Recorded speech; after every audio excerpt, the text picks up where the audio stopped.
Hello. How's it going?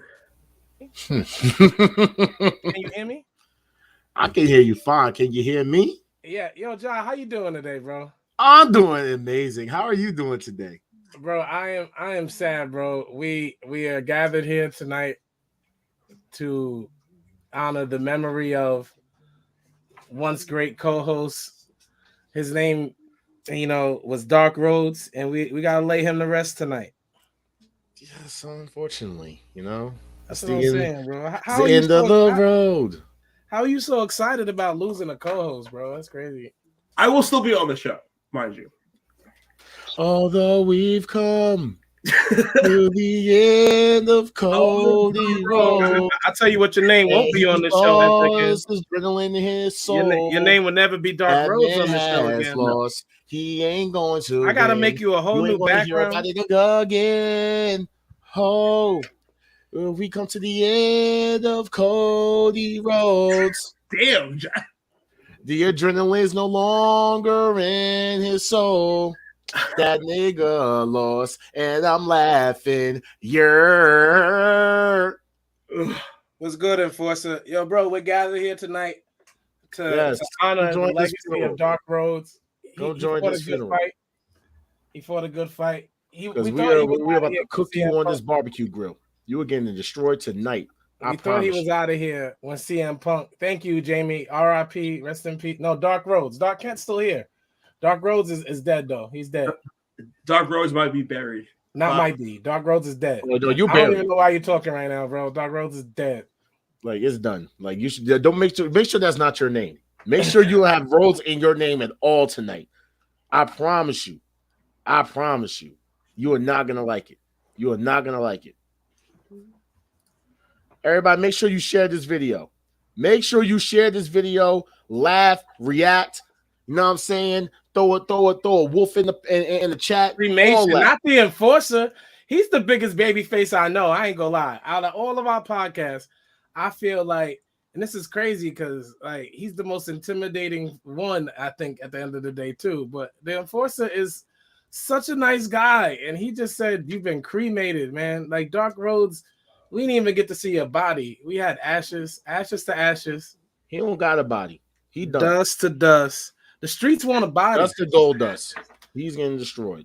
It's dust to stardust. Oh damn! Don't do that. Don't call him Stardust. Dust to star. I'm sorry. You have no legs. You have no legs to stand on tonight. All right. You have no legs to stand on tonight. All right. You should name the Dark Delaney. You have no legs to stand on tonight. I warned you as your friend earlier. I said, bro, I don't know why you even want to do the show tonight. And then you were like, I'm ready. And I was like, bro, I don't even know how. How are you ready? You know you was going to. We have more people viewing us tonight. This is the highest viewed pre-show, and they all came for your funeral. That's crazy. This is wild. Like, you're going to get cooked. You thinking that it's all fun and games, but it's not. We are on you, bro. It's over for you. They all came here for your funeral. So as much junk as we talk on this show, you should know how it's going to get tonight. Like, no, it's going to get real. Oh, it's going to get more than real. What's I'm good bringing here? Everybody. We're here to commemorate the memory of our good friend. Listen, 3 more viewers. We'll start the show. We ain't even got to wait, y'all. Get 3 more. Like, listen, I'm tagging everybody. I'm tagging everybody and their mama right now. Everybody going to get invited to this barbecue. All right, we all gonna have fun at this barbecue tonight. All right, barbecue chicken alert. The memory of tonight. You know what I'm saying? Dark Rhodes is gone, and I posted the obituary on Facebook earlier. I'll read it when we start the show. Hilarious, by the way. Oh, thank you, bro. I'll read it when we start the show. Yo, what's up? I believe Ja's gonna let a bunch of guests on later in the show. Yes, I will. We'll be later on. I'm definitely going to be everybody coming in. We want everybody to come in and say words about Dark Rhodes. You know, leave your parting words.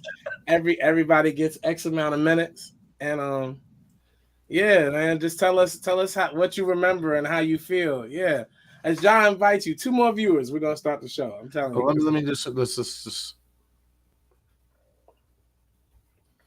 to put this on there. You did, Jamie. You did. after the show. R.I.P. Dark Rhodes. You definitely did that. Dark Rhodes, not DK. Dark Rhodes has been laid to rest. Dark Rhodes has. What do you mean no words? You just had words. You said cremation, Enforcer. Like it's over. I'm gonna cook him. You said words, bro. He's gonna get cooked worse than Jim Ross's back when Kane set him on fire. I'm about to roast him. I'm about to roast this man. You have no clue. You have no clue. All right. You thought it was shocking when Goldust got electrocuted. It's about to get worse. We're one viewer away. Oh, we got it. I need y'all to keep sharing the show, bro. Y'all know what time it is. It's the Wolfpack Wrestling Podcast. We're not like, you know, it's a wonderful week to be a wrestling fan, and some of the most horrible things are happening to our wrestling right now. Once again, oh God, we're going to talk about that and everything. The most horrible thing in wrestling happened on Sunday, but no. The most horrible thing in wrestling. It definitely has a mustache. Into Monday, definitely has a mustache, and had to pay back his company millions of dollars. Oh, that's not all. I'm definitely going to end up talking about another. It was one and the same. No, there's one. There's worse than that. And her last name rhymes with Ferrero. Oh, yeah. We're gonna get into that too. There's a lot. I have nothing to say about that. That is way too real. That has nothing to do with my wrestling. Yeah, we're not in that family, so we don't know what's going on. Allow me to say that I won't be saying anything. Nothing. But let's let the roast begin. Oh, you ready? All right. Yeah, we got to start. I need.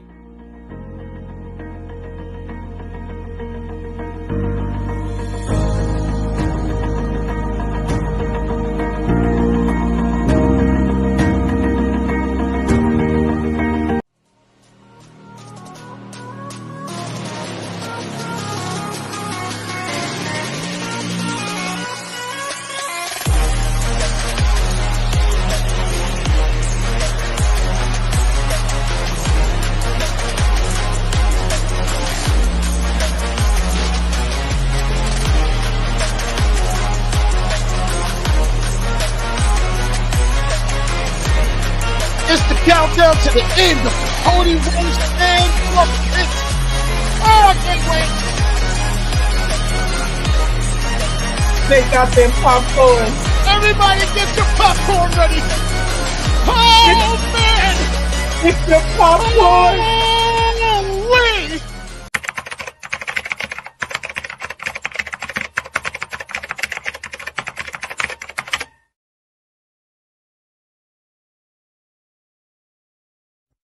The following program is rated TV MAL. It contains strong language and is intended only for mature audiences.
That's crazy. I didn't know that was going to happen again. But I just want to let everybody know that we are here. Let's get it. Oh, man. How's everybody doing tonight? I had to bring in my new Sesame shirt that I got from my first AEW event. Love the shirt. You know what I'm saying? Shout out to my girl. You know what I'm saying? She scissored with me. Jared, you look like That you're about to sounds do a weird. video right now. Oh, you don't know? We're here for Look your at funeral. the hair too, bro. You look like you're about to shoot a video or do something in the public. I'm just telling you right now, if I was actually allowed to play the Boyz II Men song, I would. Because how do I say goodbye to you on this show? I'm still gonna be on the show. Everyone I don't wonders. know about that. John 'cause doesn't that's not understand a that singing is his biggest fact. role. He drags songs together. I thought you is a rapper musician. He looks know the same. that it was That's the over. Okay. Because Cody couldn't finish his story. This isn't just hurting him, though. This isn't just hurting him right now. It's so hard to say goodbye to you wanting Cody to win. For those who don't know, we are gathered here tonight in memory of our co-host Dark Rhodes. I will be changing his background. His name will never be Dark Rhodes again. Unfortunately, he suffered from several things. I would like to begin tonight's show by reading his obituary for all those who may not follow us on Facebook. I encourage you to please go to Facebook. There you will find the obituary. We posted it before the show. Please, Yes. if you have time, you can go there right now. I'll help you right now. Yes, Just click that QR code. Just you know what I'm saying, the screenshot that QR code. Yeah, click that QR code and we can go right. And please join us on Facebook. I want everybody to read along with me as we read this. It's episode 54 of your fastest growing. I'm really going to try, y'all. Your fastest growing wrestling podcast, the Wolfpack Wrestling Podcast. Tonight's episode is with a heavy heart. It's in memory of the career of our co-host, formerly known as Dark Kent, aka Matty Bullen, aka Dark Rhodes. He will be remembered as the consummate CM Punk fan and Cody Rhodes fan. He's actually being buried in a commemorative Cody Rhodes shirt tonight. His unfortunate departure came from hitching his ride to the wrong wrestlers at the wrong time. We all know of his often outlandish opinions. He drank the juice, and ultimately we got here. He leaves to cherish his memory, myself, the bearded babyface, your favorite tweener, and of course, the creator of this show and his former best friend, Mr. FYF, Jaquez. That was not my friend. I'm glad he gone. But if I can just say some moment of silence. Some quick words. I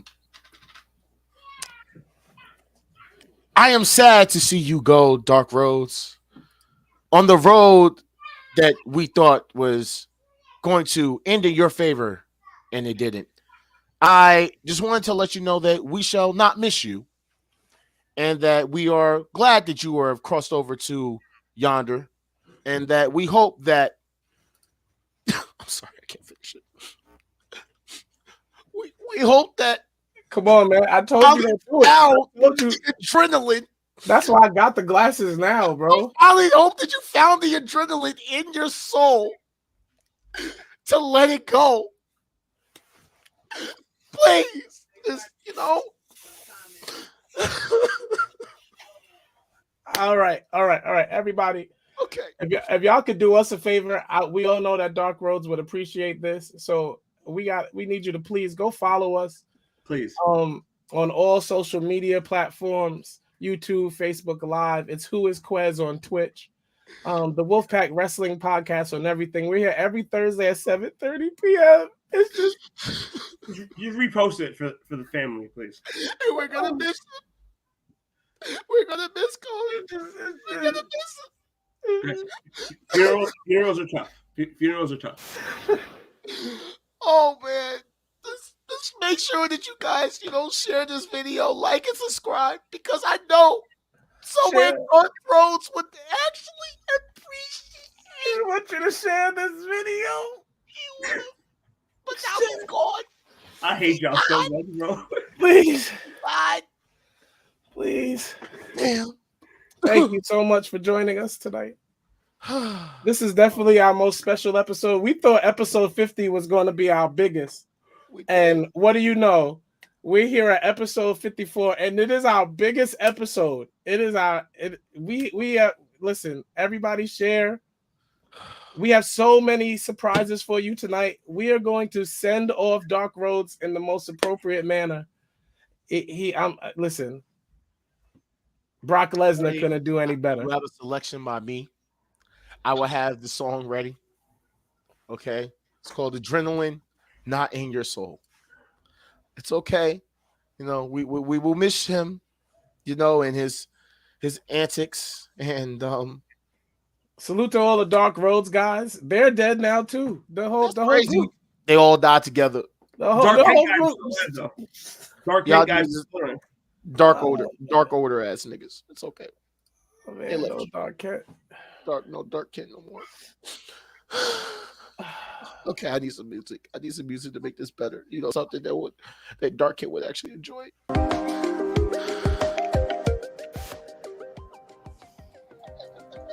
Okay, I guess that's better, right?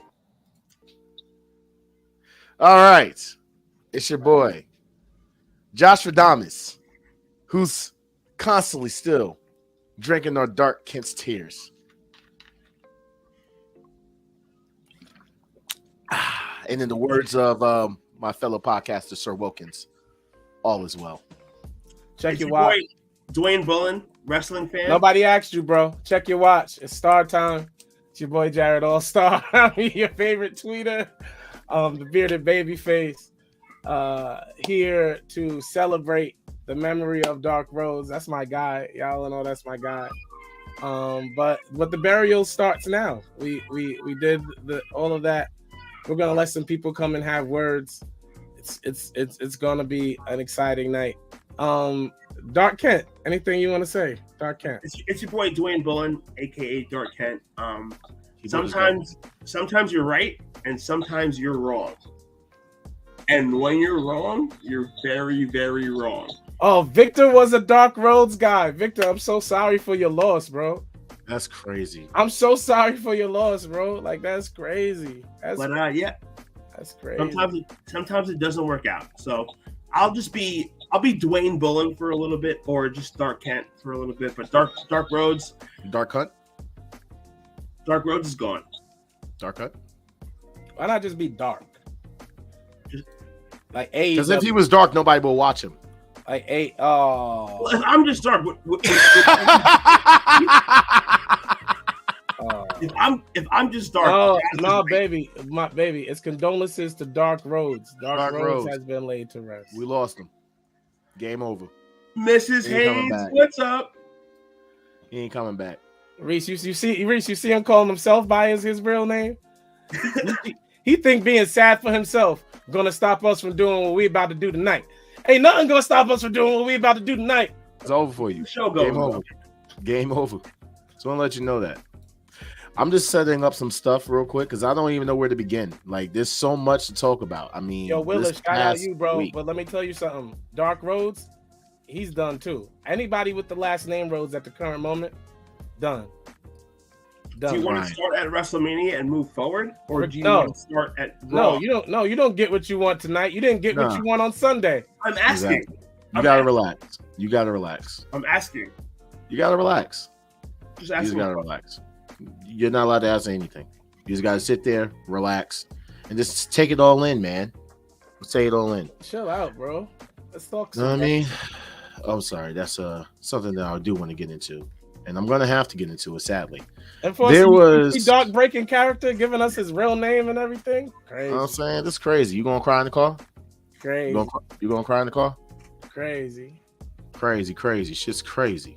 Like, I can't believe it. I cannot believe that you're still sitting up here. You've been crying. You've been MIA all week. Just want to point that out there, guys. He's been MIA all week. Like, no one's heard from him. No one's seen him. We don't know what happened to him. He normally texts me or call me during pay-per-views. He didn't say anything to me. I didn't hear one word from my friend. Like, if I'm being honest, like I knew he was gone because it was literal silence. It was radio silence. Yeah. I mean, John, where do you want to start? Let's start. Jared is one of my best friends, and we're in agreement with that. Whereas John, we're still on the fence about being best friends. We will never be friends. I don't like you. Fine. I hate you. Fair I'm enough. glad you're gone. I'm glad Dark Rhodes is gone. I never want to hear from him again. Never want to see him again. Never want to even breathe the same air as his motherfucker at all. Okay. Who's The making Ghost- you background, by the way? Who's making what? Oh, I'm gonna make the new Make the background. background. I'm killing that. Dark Rhodes is killed. That's I'll just do it dead. during the show. All right, that shit is dead. So where do I want to fucking begin? Let's see. I got you right now. You ready? Let's get into Rick fucking Steiner. So, for those who don't know, it was WrestleMania this past weekend. If you don't know that, you're an idiot. I'm sorry to say it. But however, let's just get into some you don't know that you're not watching the show. pretty much. Let's just get into some real shit real quick.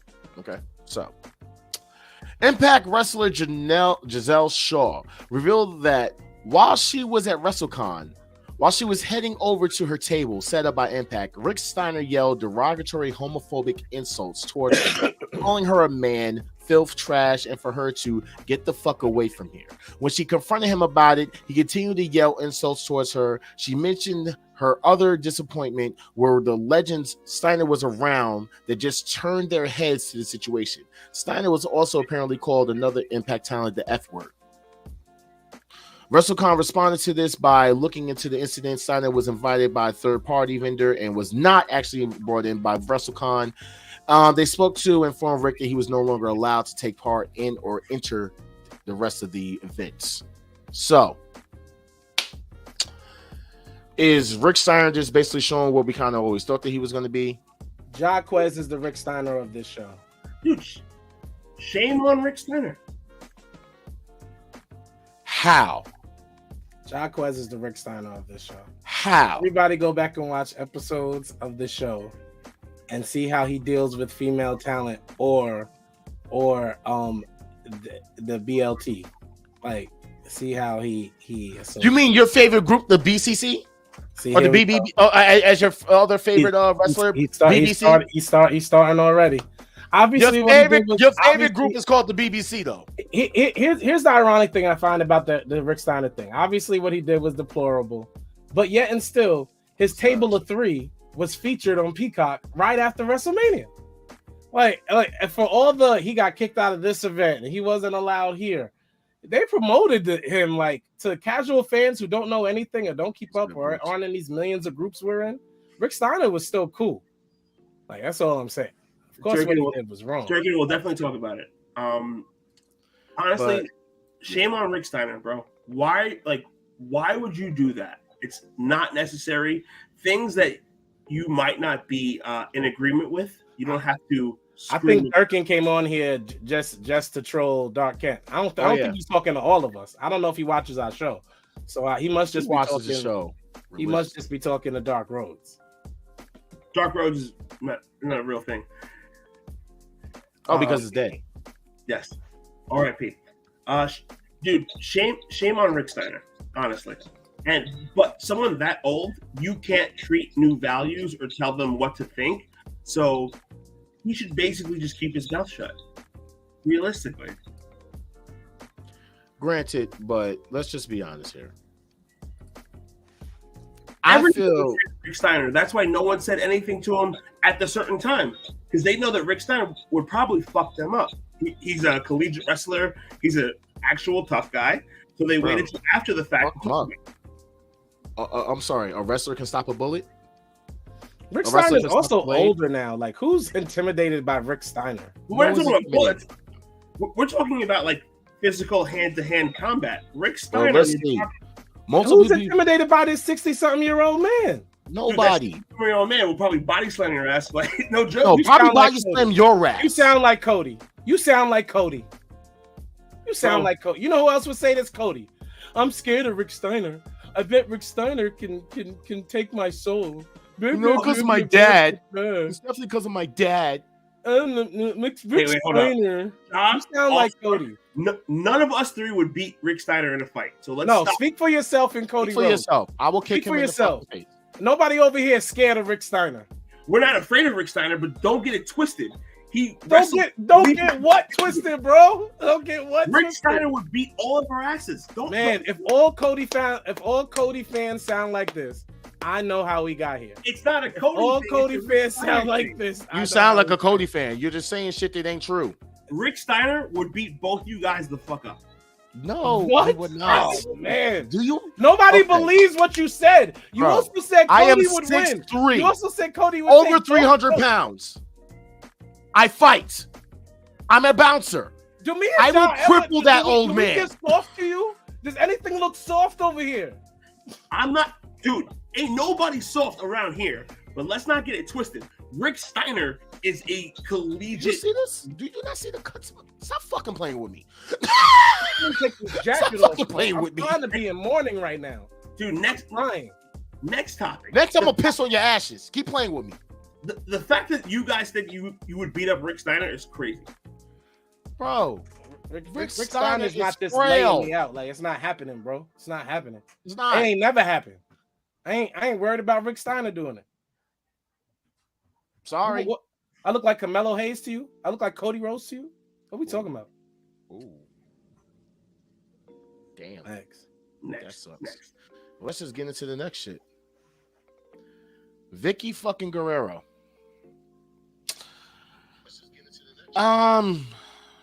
Okay. Does anybody want to start? Because I'm pretty sure. We already told you you're talking about this by yourself. Why am I talking about this by myself? I have nothing to say about this, bro. This is not my family. This is not my family. This is not about a wrestling ring.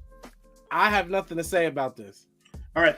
The one comment that I will make on this situation is that if Vicky Guerrero, who is remarried, she should stop using the Guerrero name because she's no longer obviously a Guerrero. That's the only thing that I'll say. You're not Vicky Guerrero. You're Vicky whoever the hell else you are. That's my opinion on the entire situation. So for those who don't know about the situation, let's just put it out there. The daughter of Eddie and Vicky Guerrero claims that she was sexually assaulted by Vicky's husband. Says Vicky chose her husband over her. Sherlyn Guerrero, the daughter of Eddie and Vicky Guerrero, has recently come out to state that Vicky's new husband, Chris Benson, has sexually assaulted her. That information comes from a TikTok that Sherlyn posted recently in which she claims Benson assaulted her during a cruise. Now, this is something that is family that probably should have been kept under wraps, but let's be honest here. A lot of this shit that basically gets kept under wraps in the family never gets anybody healed. Shit like this happens a lot in America. I'm someone who's a very advocate about it because I fight against that type of shit. It's not cool whatsoever to fucking bury it under the rug and for family members to not fucking take sexual assault seriously. So getting into this, there was everyone asking like, how the fuck is this happen? Is this true? Yada, yada. And the next person to break their silence was Chavo Guerrero. Chavo came out and said, just to let everyone know, I fully support my cousin, Sherlyn Guerrero, Eddie's daughter, and have been doing so privately in the last couple of years of her struggles. She's a very strong woman for coming forward with the sexual assault that she has suffered, and I love you, Prima. Now, we kind of suspected we was going to get some type of reaction, maybe like a response or whatever. But no one thought that Vicky was going to go full on Precious' mom. You ever seen the movie Precious? You know Monique? She went Monique. She went Monique. Honestly, So guys, the only reason why we're talking about this is because it has the Guerrero name behind it. Vicky got remarried. She should stop using the name Guerrero, and this would not be a news topic. Wait. No. This will still be a news topic because at the end of the day, this is still his daughter. She can change her last name. That's still his daughter, regardless of the fact. And for her to come out and say this, there are two sides of the story. Over 15 years of my relationship with Sherlyn has been hostile, and I tried to deal with a narcissistic person Not only myself, but close friends of Sherilyn of over 10 years and family have cut ties with her because of her romantic behaviors. I tried to do therapy with Sherilyn, but she also said no, and that I am sick, not her. Sherilyn, please tell your side of the character of being drunk on the cruise and having guys in your room, then crying because you think you were raped, then demanded us to go to the pharmacy in the Bahamas for a plan B. You want to play dirty and sling Chris and I through the mud. I have my own pile of mud from you. Are you enjoying the 2 cars that Chris bought you, the 3 apartments you bailed out of, and the 2 surgery will be paid for you? Your lies will catch up, and I feel bad for you. Sherilyn, not once have you spoken to Chris about the situation, but you can go on social media and tell all. But that's how you communicate. Another example of you manipulating and harassing others. I am so done with you and tired of the years of your manipulation, lies, and disrespect. I kept quiet for years because you never sought therapy to learn how to have an adult conversation with me. It has always been your way or nothing at all. Okay, Sherilyn, not only will I see you in court, but you and I will no longer be related. For the fans who feel entitled to comment, fuck you. You hear one side of the story and you feel entitled to comment on something you should know nothing about. Okay, now I can say something because you said something I could comment on. As fans, you shouldn't comment on it. Wait. People voicing their public opinion about their family and then telling fans not to speak about it is the dumbest thing I've ever heard. If you go on social media and air out your business, if you're explaining it or not, and then at the end of it say, and fans who speak on it and don't know nothing, you just sat here and told us everything. Don't talk to me about it. This is the part of wrestling I don't like. Wrestling's already a soap opera, but I try to keep some masculinity to it that keeps me a fan about it in the first place. But man, if we don't keep trying to make it a reality show, I mean, oh my goodness, like everything, like it is so weak. It is so weak to keep doing this. Yeah, correct. If you don't want fans to comment about it, then you wouldn't post it on social media in the first place. So the whole thing is just a circle of rhetorical bullshit. Lady Star says this is family business that happens in most families. Unfortunately, no one came onto the show to hear this drama and trauma. I'm tired of it. It's draining. Because truthfully, that's all we've been hearing about all week outside of the other stuff. This literally, like, I was like kind of shocked. I didn't expect her to respond the way that she did, and it just came off really heartless, you know. And I don't know. I know this has nothing to do with it, but apparently she has been basically removed from the AEW roster. We all knew that she wasn't going to resign back. I don't know what, you know, her plans are going forward, but this is crazy. Her other daughter actually responded as well. Shaw, and said that she confirms that Sherilyn was sexually assaulted by Vicky's husband. She claims that Sherilyn verbally abused her, and she says both Vicky and her reached out to do therapy with Sherilyn, but she declined. We're talking a lot about what we know nothing about. Can we talk about wrestling next? Yeah, I mean, listen, praise God to them. This is a fucking really messy situation. I don't think this should have came out, but it is what it is. Another sad story since we can talk. Huh? Oh yeah, Dark. Yeah, go change your background. Yeah, Dark Rhodes. Go to the Facebook group. Change the background. Quickly though, do want to say rest in peace to the Hall of Famer Bushwhacker Butch Miller, who sadly passed away. Rest in peace. The day after WrestleMania, I believe. All right, how do I change this thing? Rest in peace, Bushwhacker. Yes, rest in peace. Whew. We're not going to do too much of the hot takes and pancakes today. We got too much to go through. Now, technically, this was actually announced the day after WrestleMania, but it's just time. It's time. What's up? Endeavor has officially purchased the WWE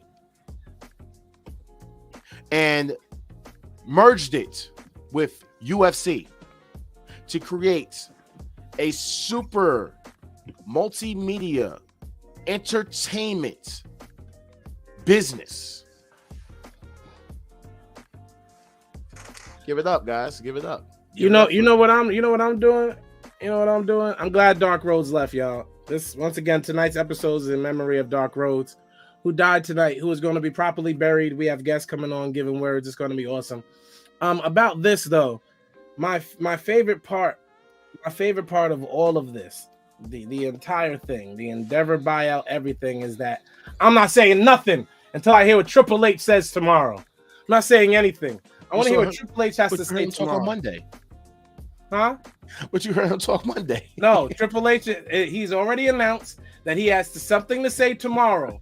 And I want to see what Triple H is going to say tomorrow. He ain't going to say shit. He's going to announce that he's no longer in charge.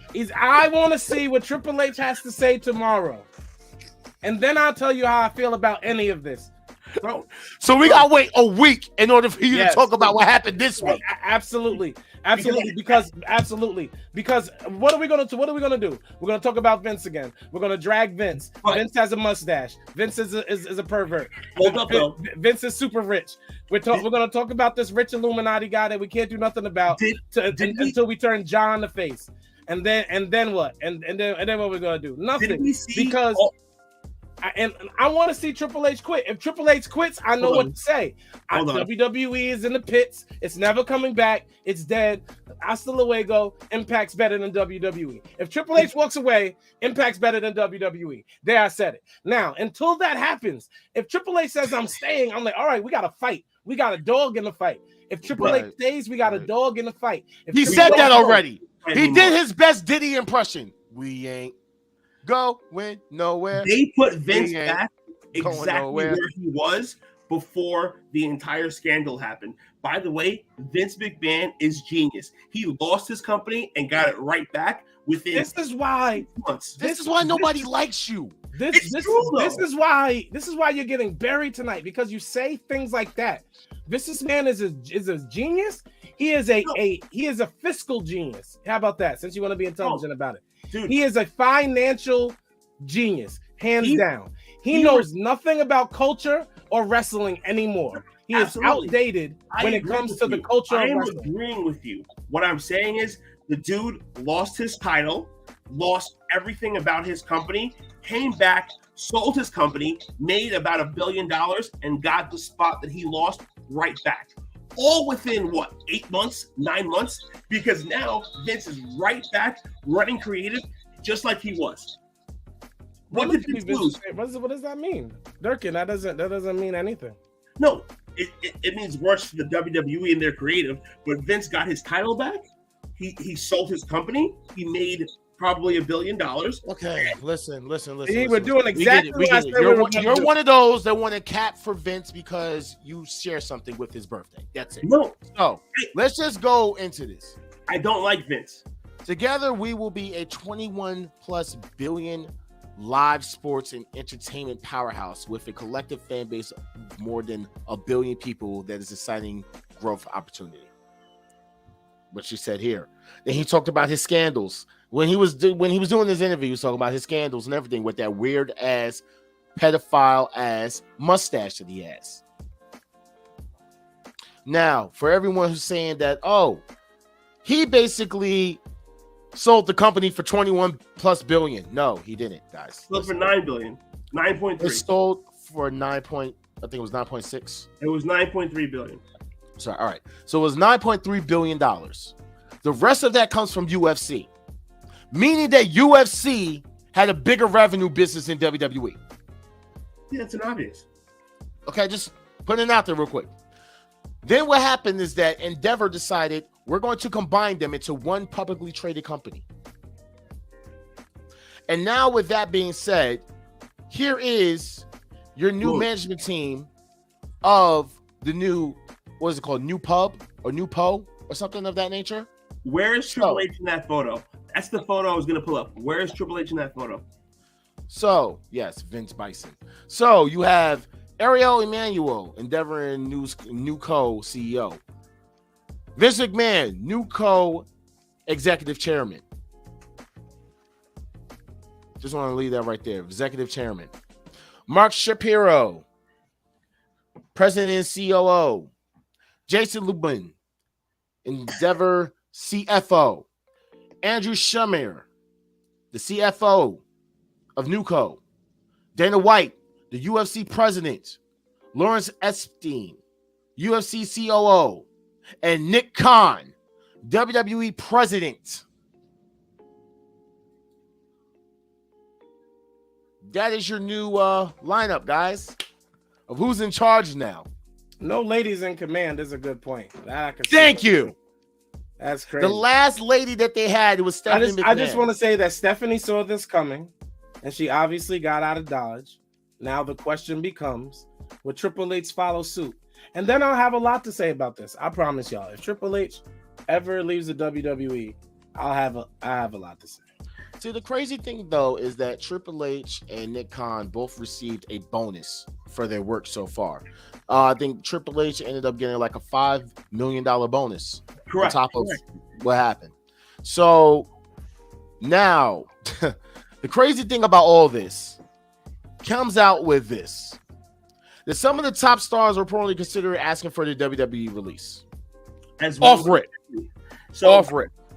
So that's how you know that Vince is right back in his position of power. Because if Vince didn't have that power, those same wrestlers wouldn't be asking for their release.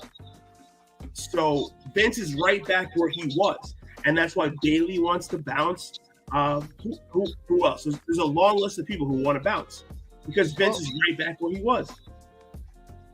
After I hear what Triple H, what Paul Levesque has to say to me tomorrow night, I will then speak on how I feel about. He's going to give you another Diddy line and tell you, and Vince is going to be sitting in the back, talk about take that.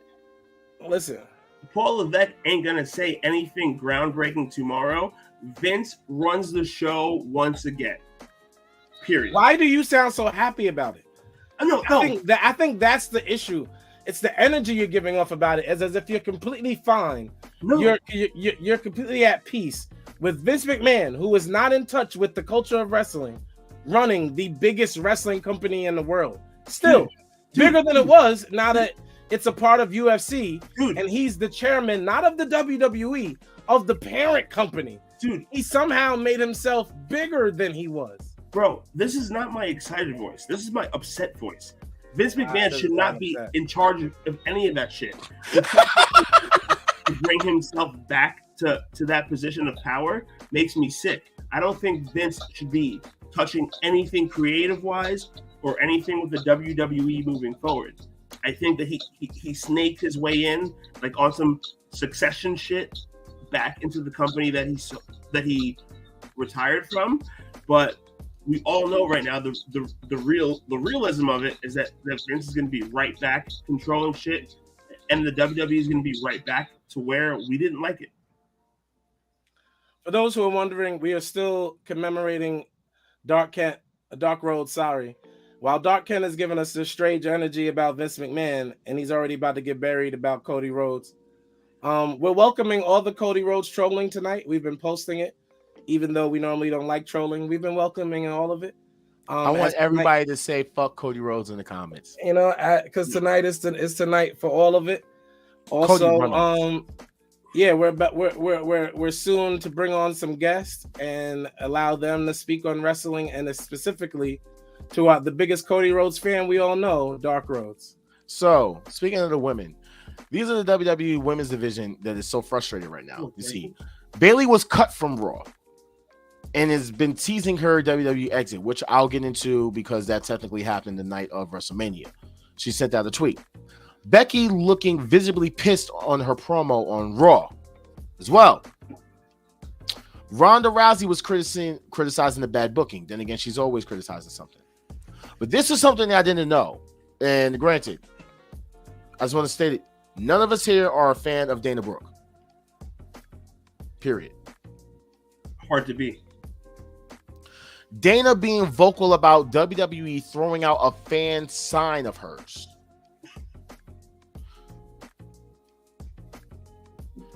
I don't have to be a fan of Dana Brooke to understand that. They take signs away? Yeah, like she deserves her respect at the end of the day. She's still a person. And if 1 out of 18,000 people has a Dana Brooke sign, let them keep it. I'm pretty sure there's only one. It has to How be about you burn your Cody shirt? How about you do that? Next topic. How about you burn your Cody shirt? Exactly. It's a classic. Oscar tweeting that maybe she should return to Japan.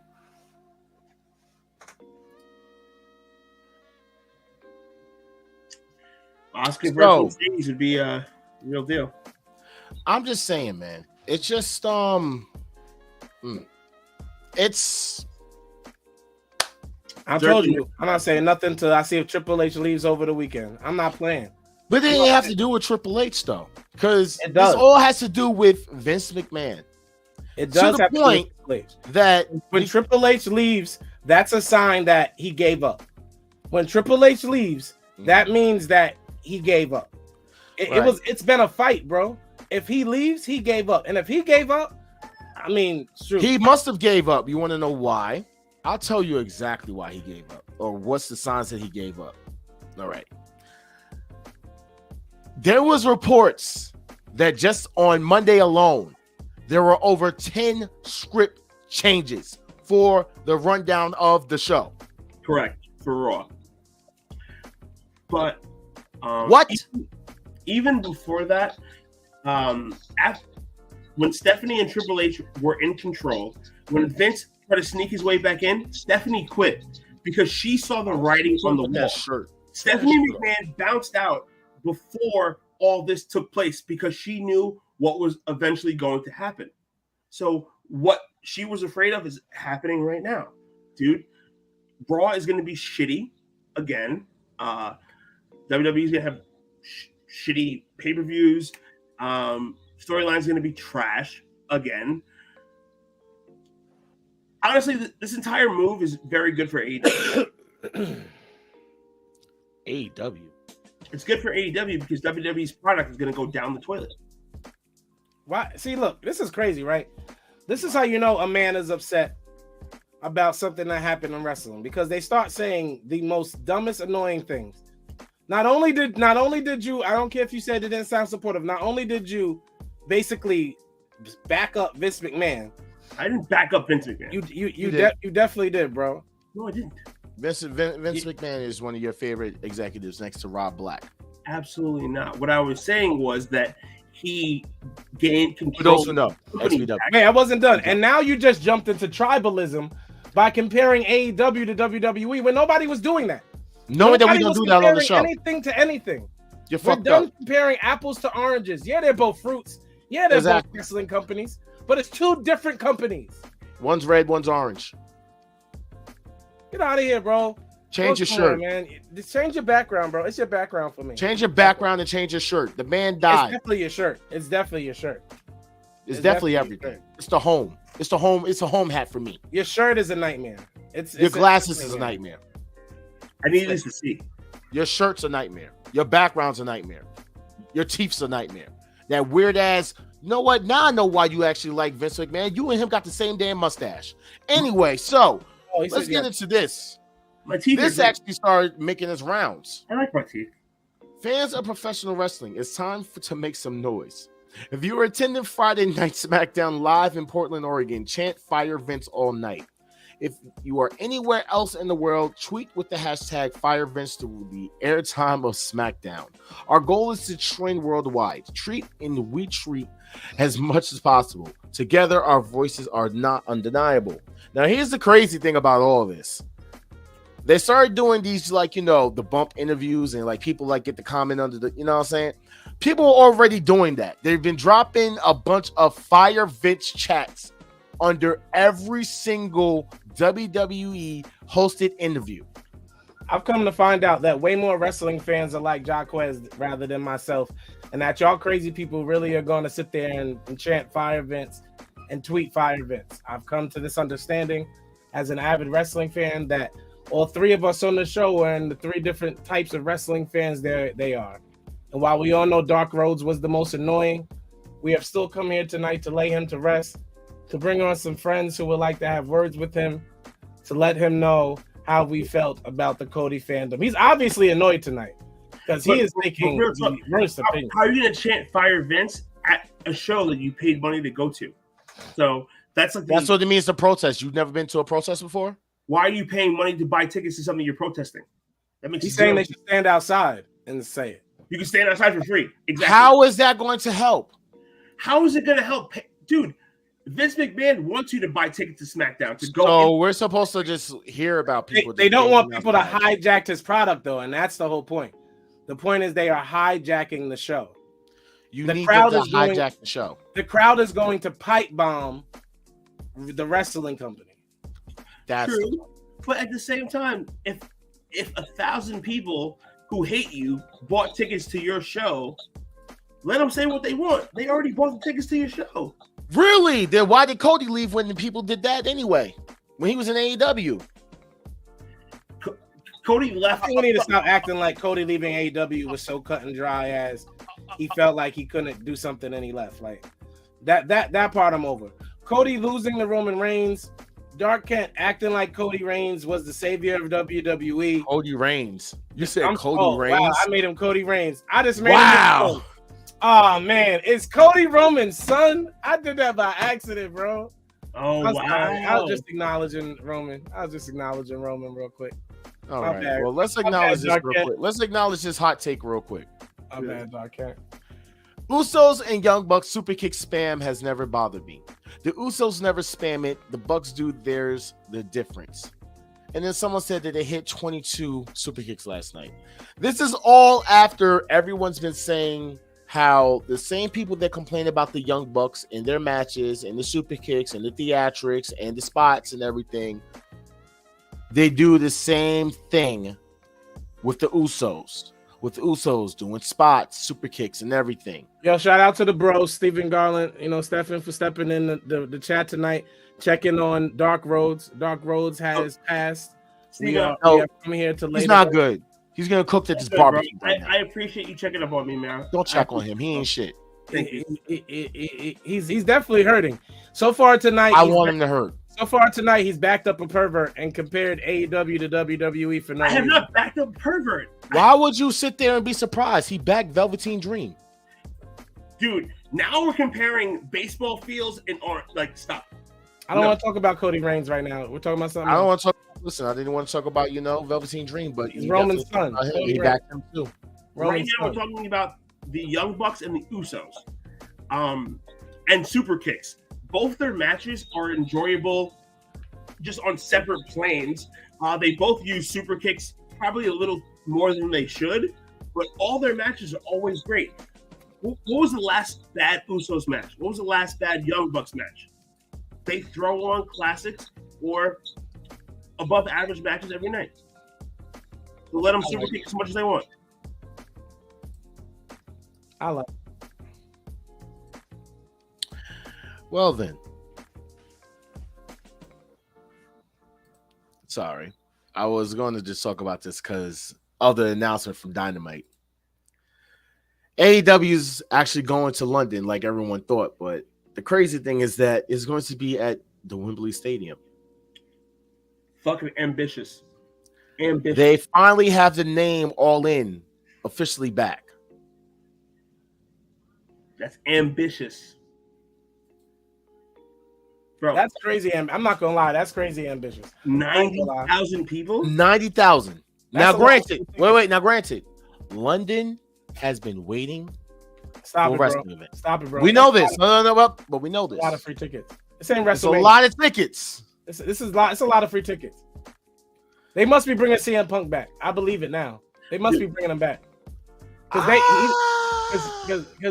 they must be bringing him back. Tyson Fury must be leaving WWE like everybody else and jumping to AEW. They got to get some big name. No offense to the wrestlers in AEW. Hear me out. A 90,000 seated venue.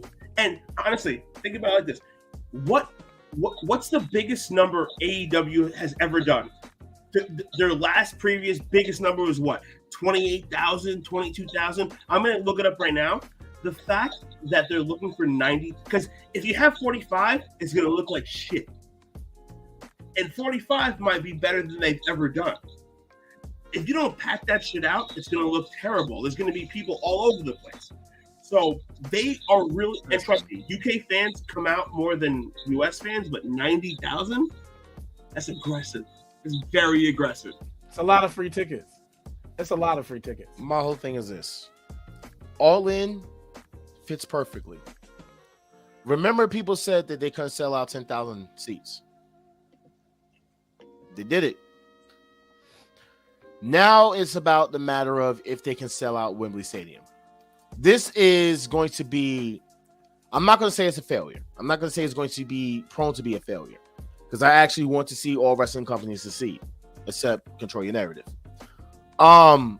Why are you mentioning them, bro? We lasted longer than Control Your Narrative. I know we lasted longer than Control Your Narrative. We lasted longer than a lot of people. Dark Rhodes lasted longer than Control Your Narrative. We lasted longer than Leo Rush lasted in AEW, but that's besides the point. Facts.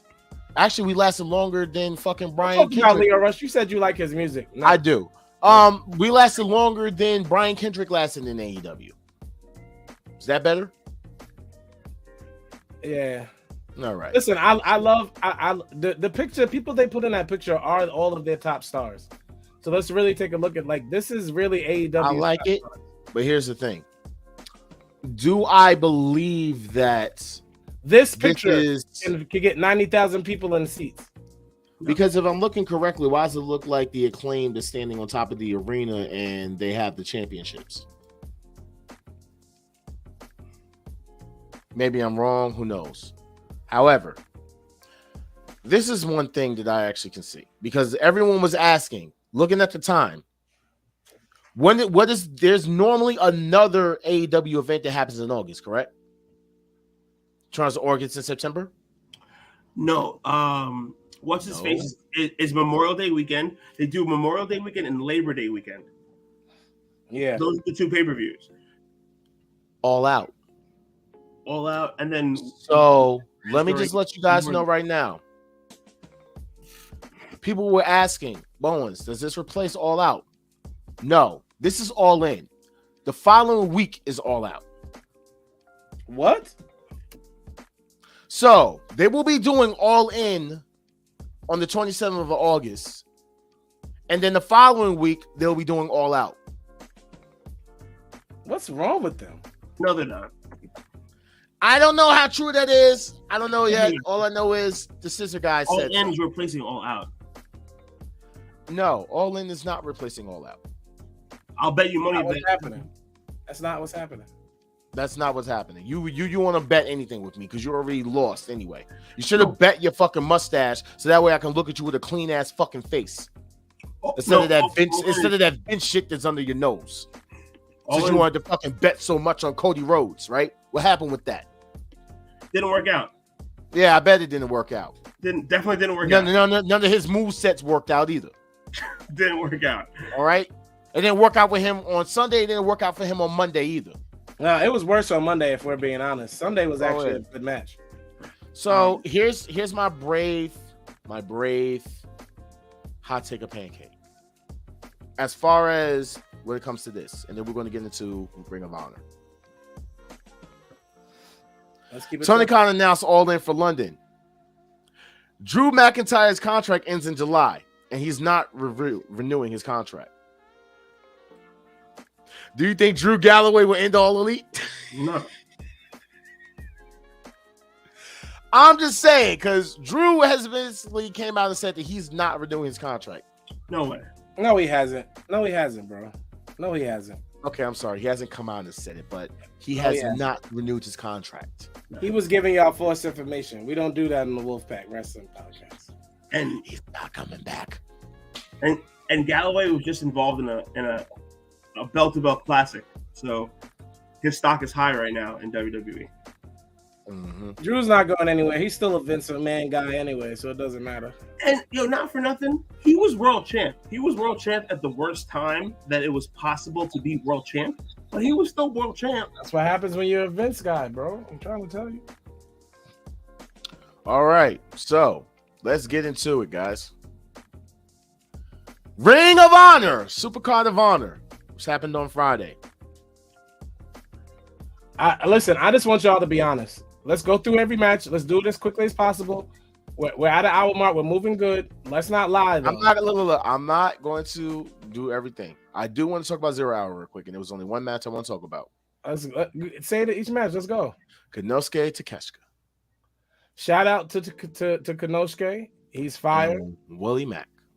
And shout out to Willie Mack for signing. They said with All Elite, but I think he's really signed with Ring of Honor. So I actually checked it out. Apparently, he's not signed, despite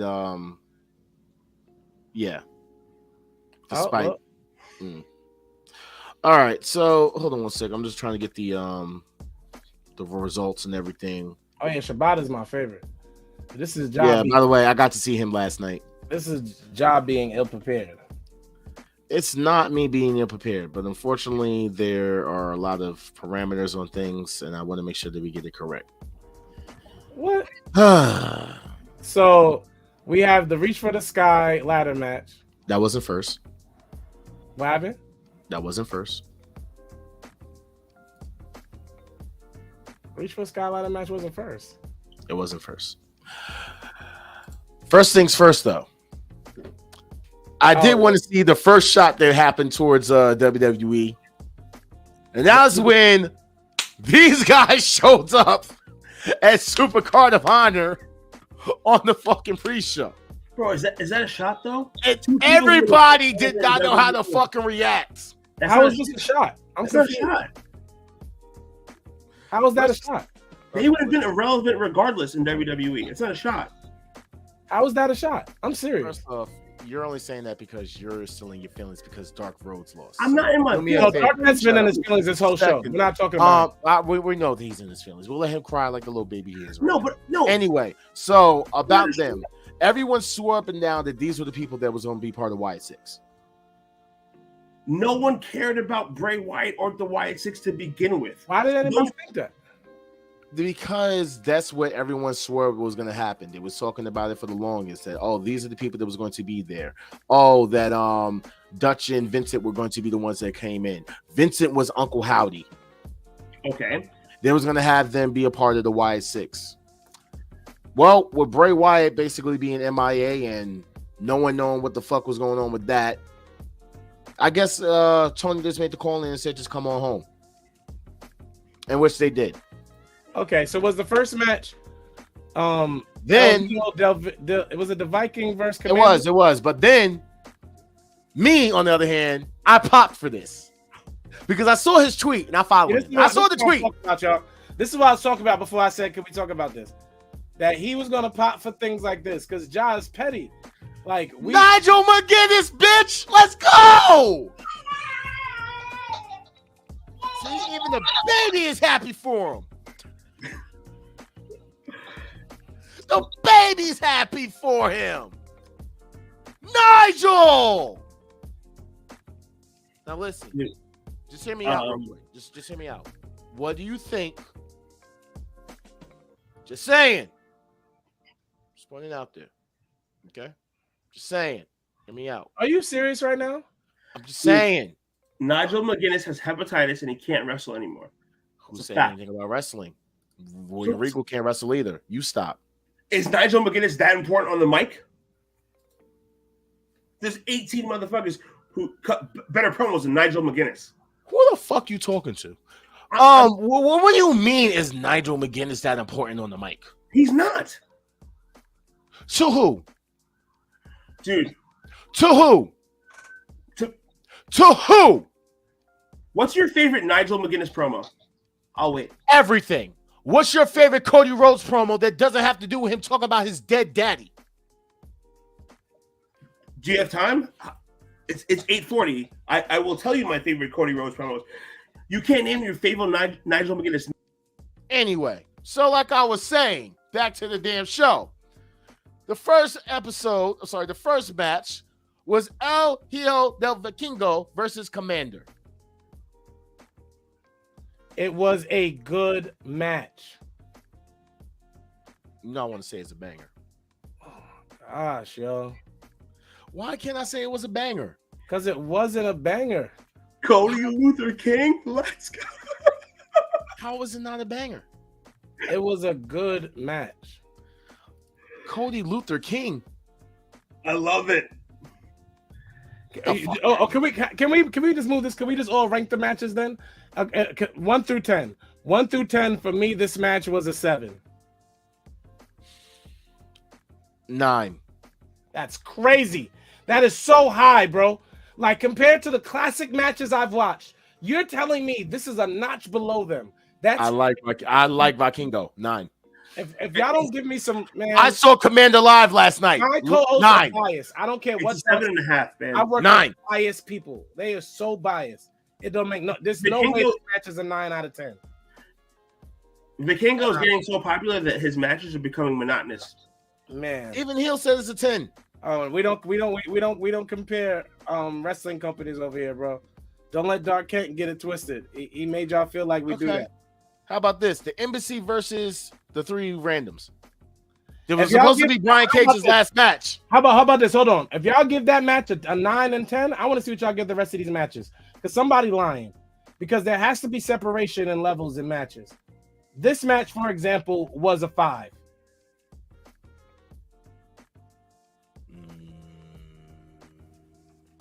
You said this was a 5?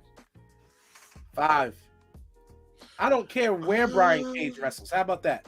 It doesn't matter to me where Brian Cage goes. And that's the only part of the match that mattered to anyone. This match was a 4. That's only because you don't have nobody you're a fan of in this match. I'm a fan of AR Fox, and I'm a fan of Blake Christian. Next, bro. Next. Oh, and I'm a fan of fucking Loa. And Khan. Next, bro. You're not next, bro. Samoa Joe and Mark Briscoe. Okay, what was this match? Without doing fan service, 7.5.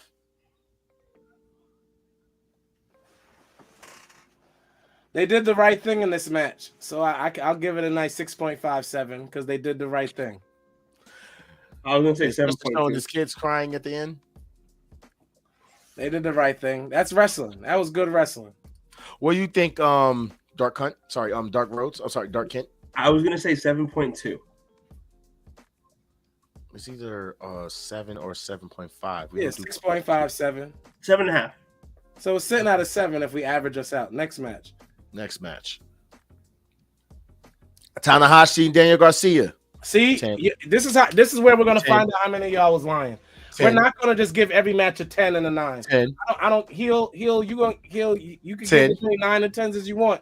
10. All these matches are not classics. 10. I knew you was gonna say 10. Y'all 10. are liars, and I don't 10. like y'all. Are liars. Tanahashi and Red Death, baby. I don't give a fuck how you feel. Y'all 10. are liars. Because this 10. is a 10, and the Viking match was a 10 too versus Commander. But if we're It was throwing a out 9. 10s, It was a 9. Oh God, throwing out 10s like No. the NBA slam dunk contest. we Like can't. this high numbers Oh, flying in the 10. air. Not every match 10. is 10. But you think every fucking Cody match was a 10. Shut the hell up. Next we had the Reach for the Sky ladder match. Oh man. 8.5. I'm giving this a 10. See what I'm saying, bro? Everything can't be you. There's no separation if everything's a 10. Nah. Y'all are the worst. Ja, Y'all are the worst. you've given out 3 10s already. The worst. Everything's The worst. a 10. Then The what's a worst. 9? How can you not see the bias in this? Heel, you're doing the same thing. Y'all are biased as I don't know what right now. I'm giving it a 10. But you've given 3 10s already. This is sickening. If you giving out 3-4 10s on this card, By the you're way, a I just liar, want y'all to and I don't see the care. close up of these new belts. It looks fire. But, With by the the way- discos on the belts. They look amazing. I did. That was one WrestleMania call that I got right. WrestleMania weekend call. This was that the I best did match of the night. So if I hear 2 more 10s, I don't care what y'all have to say about Ring of Honor ever, because y'all are very biased when it comes to Ring of Honor. This is 10. obvious. Oh my gosh. Good night. All right, 8. This one's getting an 8. I'm giving it an 8, but I really want to say 10. There are levels to matches. There's no way to. I want to say 10, but I'm gonna give this an 8 because I'm a fan. Listen, if there's someone Japanese in the match and you have to stream it illegally to watch it, I'm not gonna I'll lie. give you a 10. One and only perhaps has been the most honest person I've read in these chats. I ain't gonna hold y'all. I love all of y'all. I said an I'm 8. not gonna lie. I'm giving this an 8. See, Dwayne gave it a 9.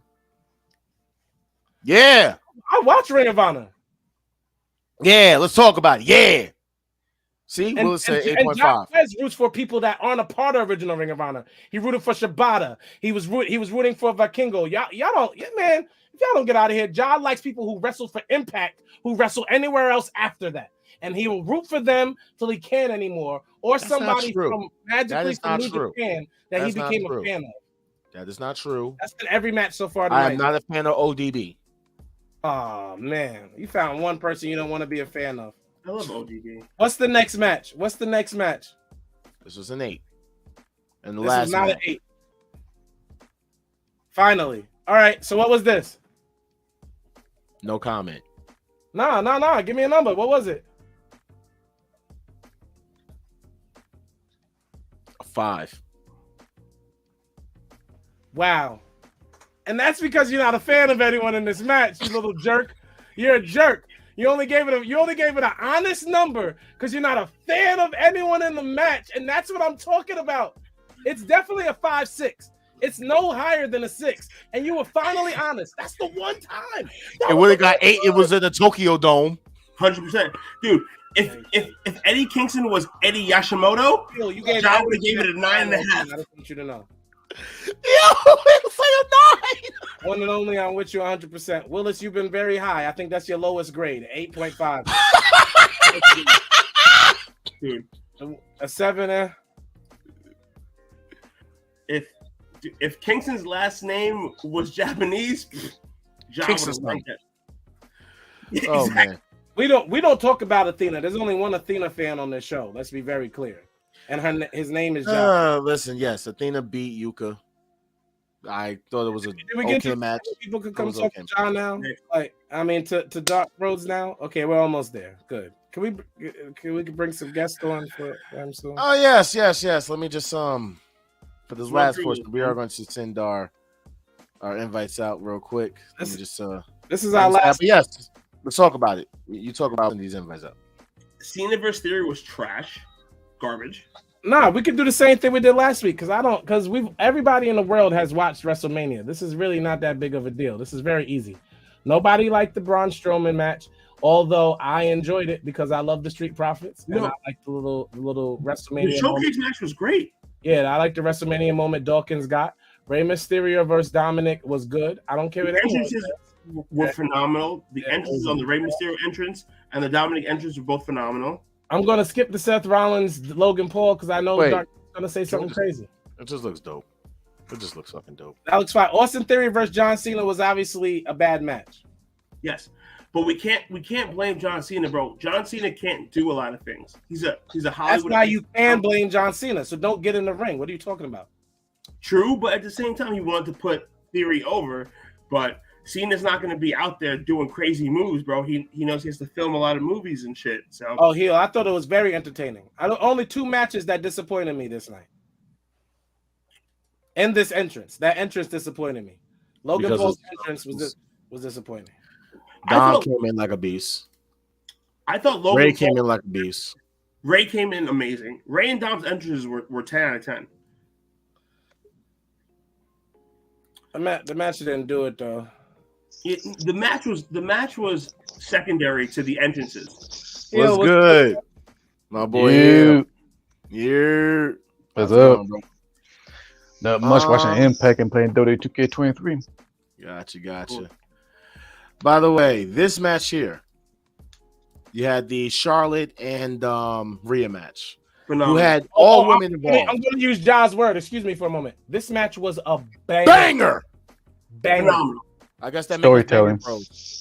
Banger bros. You know what I'm saying? You know what I'm saying? And last but not least, we will have the Tribal Reese. What's good, Brody? Can you hear us, Reese? Wolfpack! Acknowledge me! Acknowledge me! I love it. So, let's just be honest here. Did they deserve that main event? No, you need to be honest. No. You be honest here. Because I've been said this. I've said this from day one. Never have I changed. I knew You Charlotte. haven't. I'm going to give that one to you. because I literally thought. Now, me personally, I liked Sammy and the Usos and Kevin Owens on them Me basically too. ending the show. Dude, However, the was perfect. watching the match itself, we're just talking about straight match wise. Complete fucking banger. And no, Kendall, not because of Charlotte, but complete fucking banger. It was partially because of Charlotte. It takes two to wrestle. See, you're still a hater. They don't take none to wrestle. Charlotte was whack. Anyway, so either way, it was great. I loved it. I liked it. I felt it. You know what I'm saying? Yo, I definitely think, you see this, right? I definitely think that it should have definitely should have closed the show. I don't know about that. Good. Because if the Bloodline storyline wasn't important, yes, it would be a main event because the Royal Rumble winner headlining WrestleMania sometimes. But all eyes on Sami Zayn, KO, and the Uso are pretty much the Bloodline. And the crazy part is people did not care about the tag team title until they mentioned about it. Now, Rhea Ripley and Charlotte, people barely pay attention to the women title, barely, until they start picking things up. But the match goes, it belonged to co-main event because the storyline wise. But for as a match and storytelling wise, yeah, they deserve to be in the co-main event. But the Bloodline storyline is too heavy. So to elaborate on what he was just saying, the Charlotte Rhea match became a main event during the match, whereas the Usos versus Kevin and Sammy was a storyline main event from the beginning, right? I think Kendall says my feelings like very. Best fight of the night, but the storyline of the Usos was great. That's how I feel. Yep. Yeah. So the match of the night definitely goes to Charlotte and Rhea, but the storyline has to go to Kevin and Sammy. Yeah, that's true. We're almost on night 2, Dark Kent. I just want you to know. Yeah, we're almost done with night 1. And we're almost on night 2. Let's elaborate on how great night 1 was. I don't think we even need to talk about it. Nah, nigga, nah, yes, nigga, nah. Yes, we do. No. Yeah, but the one thing I am going to talk about though is that we didn't talk about, which was the Becky Lita and Trish Stratus versus Damage Control. Nobody liked that, man. Everybody went to the bathroom. And Bailey is the one that ended up treating and saying that sometimes the most romantic love story comes to an end and then bye. Yep. Well, no, Dark Kent, don't you run. You come back here. Don't run. Get back here. Say that. Nah, I do gotta just give like one thing though. I kind of like the Sin City entrance for the production. WWE's production is always stellar, if you ask me. It was. Except for the one hiccup where they did the whole kids commercial during Austin Theory's entrance. I gotta say something. Shout out to Austin Theory because he is a new member of the TTS. He just gives everybody the teeth to skin.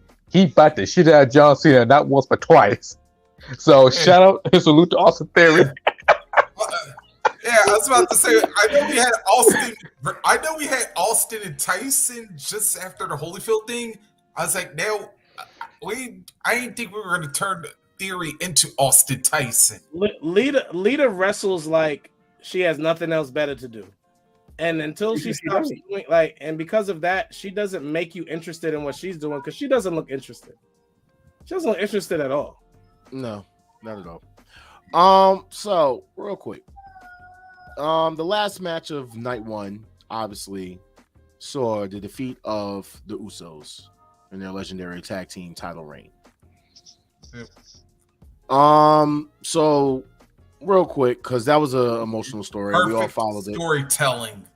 I'm still gonna be, a day 1. You know what I'm saying? We're the boy. We're the ones. You are not a day 1. I would compare that match to the Golden Lovers and the Young Bucks at the Strong Style Invo, because if you put the Bloodline and KO and Sammy, their storyline and the style of the match was a tad bit higher than the Golden Lovers and the Young Bucks. If you put two together, they was like damn near similar, but the emotional value of the match is a tad bit higher because they built that storyline up for almost like 2 years. 2 years pretty much. But that match right there, I put that match of the year because number one, this is the first time ever in WrestleMania history that the WWE Tag Team titles is a main event. That's the first. And second of all, people didn't pay attention to the Tag Team title. They paid more attention to the storyline and the good storytelling inside of the ring. And my best moment in the Uso just giving multiple super kick to Sami Zayn. And everybody thought like, oh shit, this is it. But Sami Zayn keep on fucking fighting. So we got one more person to invite to this barbecue for the burial for Dark Rhodes. That's Mr. Beefy Nipples boy himself. Hey. No, wait. Yo, I agree with everything Heel has to say. I love you, but I got to do this real quick. He got me in the middle. I agree with everything Hill has to say. I cannot give it match of the year because then I'm not acknowledging Kenny versus Will Ospreay. Yeah, it's still not match of the year. Will Ospreay. So great match. It's a great match though. I mean, Charlotte and Rhea was better than that match. So these are the producers for night one, by the way. I didn't know that Hurricane did Logan Paul and Seth. Peter Williams did the whole, I guess, greatest tag team battle royal, whatever you want to call that. Adam Pearce did John Cena and them. Tyson Kidd did the women's match. Jason Jordan did the women's title match, and Michael Hayes was in control of Usos and Sami Zayn and KO. Jamie Noble for hold on, Ray and Jamie Noble boy. And Dom. Yeah. Shout out Shane Helms for the Logan Paul Seth Rollins match, dude. Shout out to this cooking you about to get at this barbecue because we're gonna skip over and we're going into it, bro. Night two. We're literally right here. You know what I'm saying? We skipped over Stand and Deliver, by the way. I just want to say that because I saw it, didn't care for it. Don't turn your camera. Whoa. I got to say something. Congratulations, Mello, though. Whoa. Stand Deliver, that was a good-ass pay-per-view. Yes. Carmella Hayes and Braun Breaker, dope-ass match. Yes. So, salute to them. Also, props to the 5-way, too. Mm-hmm. So, shout out to Indy Hartwell as well. We're not going to do that. Yes. Indy's my girl. That's another one. Yeah, and that was the way to go there. I see what you did there.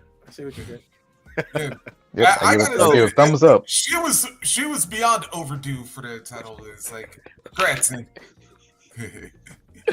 I know Beefy Nipples is waiting. So. I don't like how Dark Kent keeps running away and acting like he's not going to be here for. Know what I'm saying? Like you know what time it is. You know what time it is. Let's just go through the first match.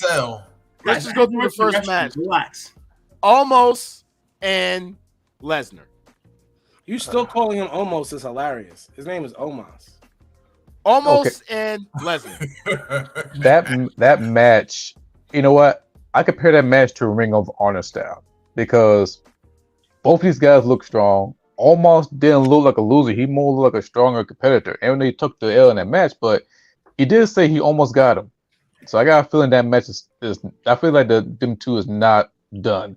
Dude, that's why almost. But Ring of Honor shit, bro. That was awful. I honestly have to say this. I did not know Heel was just such a nice guy. Like I'd never seen somebody like all wrestling so much in my life. And I appreciate your zeal for wrestling. Like honestly, Josh laughing. I'm so serious. Like I appreciate how you're able to watch wrestling. I did not enjoy this match. That's my opinion. I respect yours. There's nothing to enjoy. There's nothing I want to see again about this. I don't ever want to see on my TV. On my whether it's free or if I don't want to see on my TV again. I'm definitely not paying for Omos.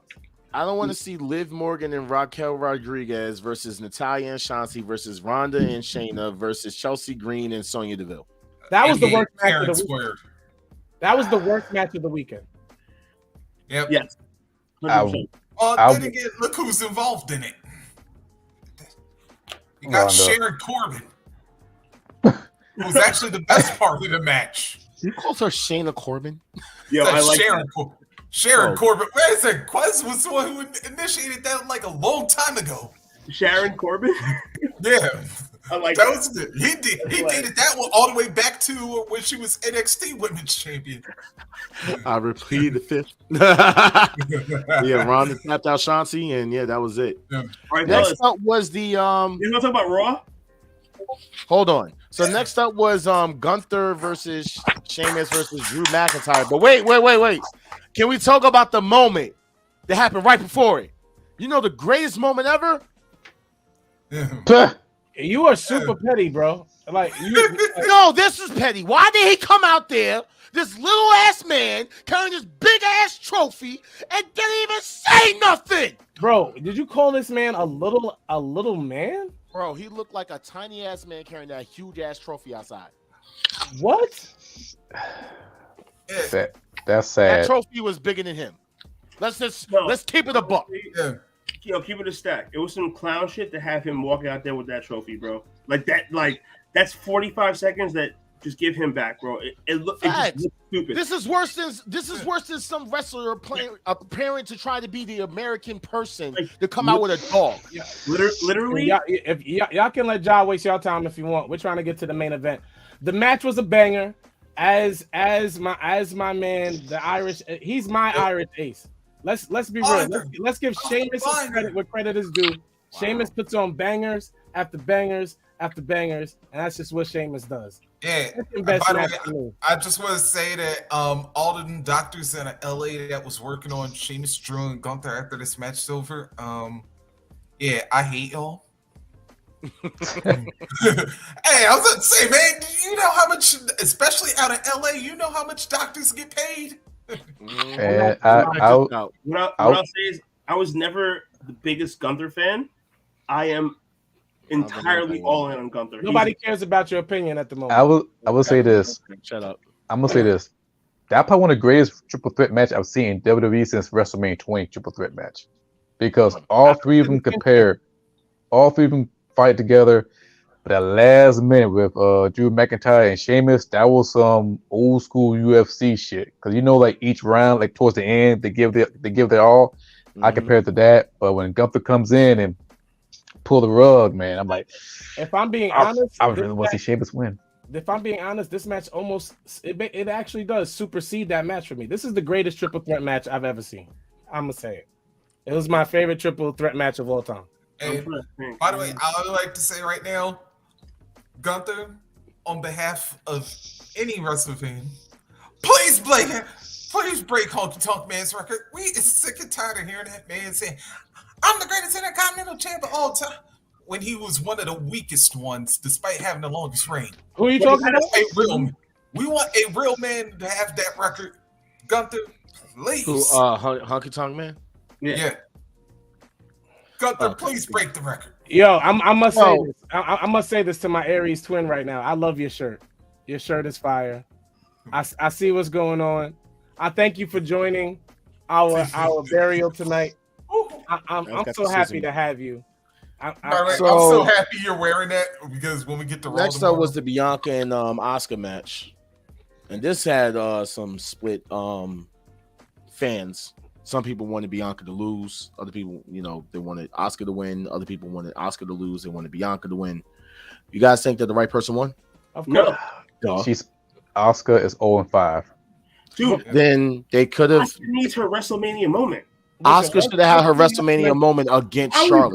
Listen, one thing we have to mention, if Ja's going to post this picture, is that little girl lost her mother. Yes. That's why I wanted to talk about it. Yeah, and this she was came very out cool. here and put on one of the best entrances ever. It was so cute. It was so perfect for who Bianca Belair is. Shout out to that little girl. Yeah, actually, shout out to Bianca as well. Yeah, all the girls in general killed it on me, but especially this one right here in the front that we're watching.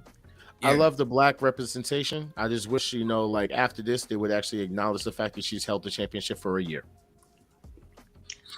Instead of having her doing on Raw. Yeah. Now, next up, we had an impromptu match, which. No, we did not. No. Oh, God. What? It was a great match. This was a banger.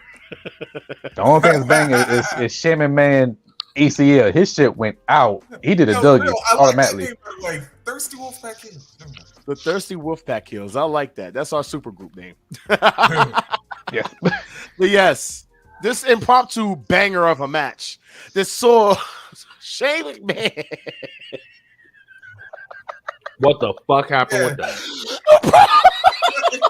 Yeah, like father. Hey, I don't mean to laugh. Kirk Cameron, but it's like father like son. Them McMahon quads. But They, what- they, ugh. That's the problem when you on your knees too much.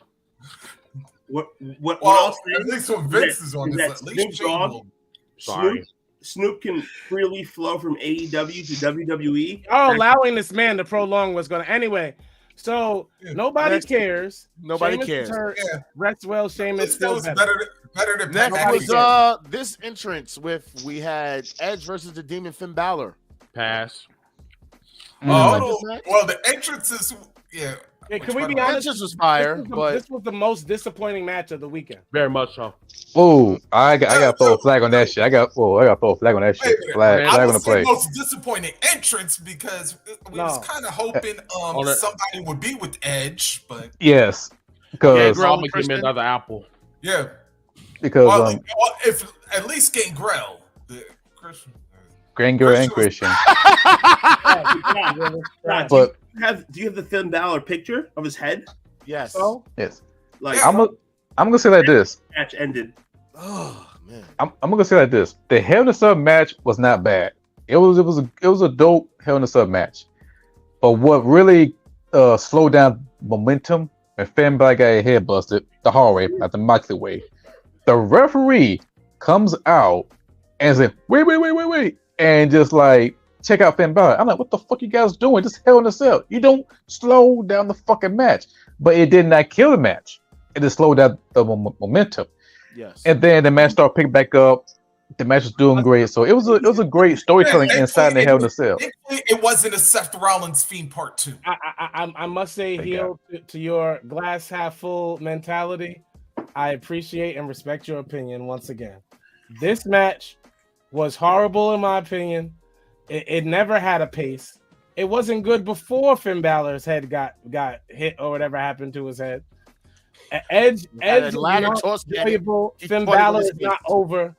It's not even a top 10 cage Hell in a Cell match, and it should have been, considering it was WrestleMania's first Hell in a Cell match in X amount of years. No, It was underwhelming. It was disappointing, and if you had any WrestleMania, the Hell in a expectations, Cell, they were not met with this match. Okay. Oh, In this era, there was some shitty Hell in a Cell. I will say that. But if we set the Hell in a Cell back in maybe not even the Attitude Era, but the Ruthless Aggression era, it will be different. That I will say. guys. But Kane in this started era, Cell like 5 years ago. damn, I can't fucking talk. Let him cook. In this era, this is what the fuck we got. Because let's go back what Triple H said. We can't use bloodshed anymore because the health and the whole 9 yards. I get that. But me, as a big fan of storytelling, this carry over to Hell in a Cell with Finn Balor and Edge, because this shit been brewing over with the Judgment Day. That's what carry over. Much better than Undertaker and Shawn Michaels Hell in a Cell match. It was so dramatic. I thought I was watching Tyler Perry movie. But this situation with Edge and Finn Balor, it felt like you're watching maybe 2000 ECW, where they were like no bloodshed, but it still got some weapons. That kind of era, I can relate to that.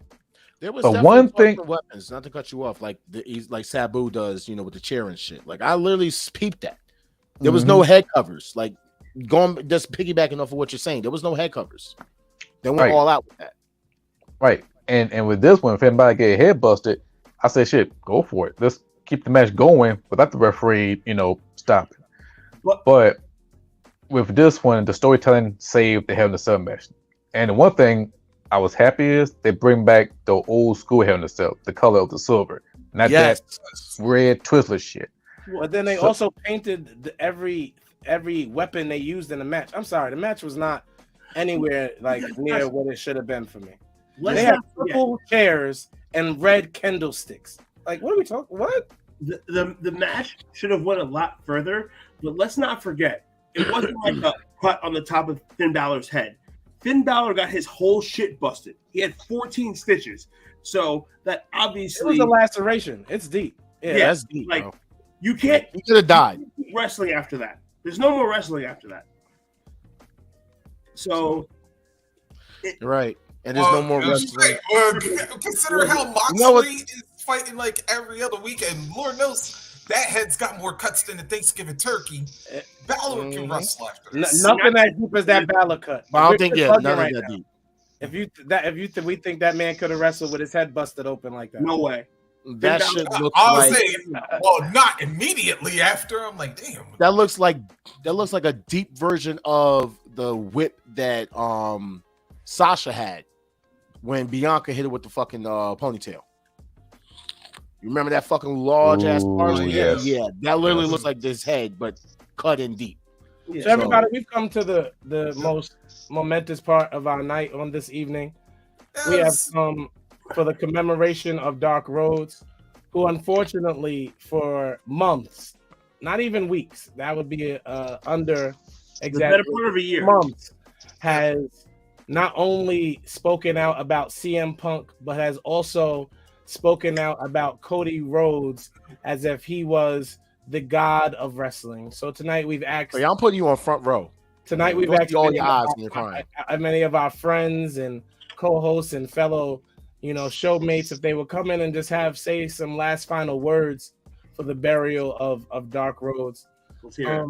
Or just if you have any questions, if you want to see how Dark Rhodes feels about the main event that happened on night 2. Reese, if you wouldn't mind starting us off, is there anything you'd like to say to Dark Rhodes tonight? Oh yeah, I got plenty to say. Hey, Dark Rhodes, how you doing, man? How you doing? I mean, I've been better, but I'm doing okay. Yeah. I was about to say, we tried to tell you. Hold on, wait a minute. Hey, folks, hold on. Yeah, trust me, I'm not going. Even though I'm like it's Stephen A. mode right now, I still have my hairline. Yeah. Unlike him. No hairline over here, buddy. I tell you a long time ago, man. Cody was not winning this damn belt. Matters of fact, I believe the last time I was on this show, that was my number one guarantee of 2023. And here's why. We said, do not have this win after being out for so long, because Jay was making this storyline. KO was making this storyline. Hell, Sammy even making this. Matter of fact, and I was going to name myself the honorary Oos, the new honorary Oos for this episode, but I wanted it to sink in. That 949 days of greatness is feeling better, because yet again, Cody's gonna be tribal chief. Even though I will admit that Solo did have to help him out, but Cody's gonna be rolling. That the tribal chief ended the nightmare that supposedly ended racism, because Cody Rhodes. You had to do 2 things. Acknowledge him. It's that simple. Now, Dark Rhodes, I want you to know there's some rules to tonight. One is that nobody cares what you have to say. Heel, we thank you for coming on tonight. Is there anything you would like to say to in memory of Dark Rhodes? Oh, hell yeah. Let me tell you something. I got a lot of shit to say about this shit. What a year been making. What been a year? Let me see. Last year, everybody so happy. Even Dark Weeaboo Rose. That's your name. I should call you Steven from Django Unchained, but that'd be too rude. But no, fuck that. But fuck that. You're not getting heel, Carmichael. No, you get Thirsty Jack. Let me tell you the reason why I'm saying this shit. For a whole year, you've been riding on Cody Rhodes' dick since day one. And since then, I don't like his monkey ass. But let me tell you something. When I saw Cody Rhodes take the biggest L I ever seen since the Dallas Cowboys fell the championship, I have never laughed so hard. Hell, since Cody Rhodes took the big L, my brother Ishmael, shout out to my little brother Ishmael, he cussed. That's made more funny. But what made more funny is seeing all the Cody Weeaboo hoes As I get more nicknames and more ammunition, Cody Rhodes, Weeble Hoes, thinking that he gonna end the story. He gonna finish the story. Nah, nigga. Do you know where he at? Doesn't forget. You in McMahon land. Yes. That's where you at. You at the McMahon land. And now at that, you know who you're working for before this man come back? Triple H. You really think that Triple H gonna let you win the fucking W Championship? He ain't gonna forget about that shit. He ain't forget about breaking the damn throne and have the shit called the Throne Breaker. And plus having the action figures of the throne. But not only that, when Cody Rhodes part of the Bullet Club, you went to Raw, including the rest of the Bullet Club, and exposed Raw, papering the tickets. And Triple H waiting for the moment. And what the fuck you do? You'll bring your monkey ass back to bring your ass to WWE. And that's why I knew that Cody Rhodes would take the biggest L. When Roman Reigns cut a promo saying that you couldn't get over at your own company. With that promo, that means it had to be green light for one person, Triple H. And Cody Rhodes had to sit there and take it. You know he was hurt. And back in his mind, he would say, damn, I should stay my monkey ass back to AEW and not come back here. So therefore, the way it looked like, the WWE's become the Dallas Cowboys, and Cody Rhodes is now the Tony Romo of WWE. Whoa! Wow. And that's what the fuck I'm going to say. Damn. If you don't like what I got to say, I got 3 words for you. Eat my ass, and I'm done. Don't compare. We would like to thank, excuse me, Dark Rhodes, you forgot rule number 1. Nobody cares what you have to say. Damn, would I like would have to said thank- more Dak Prescott, but either way, it's fine. We would like to thank Heel Carmichael for his very tasteful and thoughtful words that he had to share about so speaking about Cody Reigns, because it's Roman's son now, by the way, it's Cody Reigns. And all that has happened. We are here once again in memory of Dark Rhodes. We have tonight no one other than Beefy Nipples. He's Beefy Boy number 1. I'm Beefy Boy number 2. He too is wearing the glasses. It's an Aries thing. If you don't know, you wouldn't understand. Will you please kindly share some words of condolences? No, wait, no, we're not going to do that. We're going to wait for Dark Kent to come back. Nobody's going to speak to Dark Kent tonight while we're looking at his little gray screen there. Yeah, get back here, Dark Run Kent. away Don't from run away. this smoke. Don't run away. Yeah. Stay and play. Yes. This is he tried to get his kid. For those watching tonight, did y'all see that? He brought his baby on camera. He was Like trying that to- was he going to was trying stop to- I get somebody some from sympathy. telling him how we felt. Hold on, wait a minute. Trying to Can I set our CEO up for this one? Because this line has not been popped up all night, and I figured it better. So, Mr. CEO, Mr. Team Bring It, Mr. Wildcard, Mr. Beefy Nipples, I have a question. So, what do you want to talk about?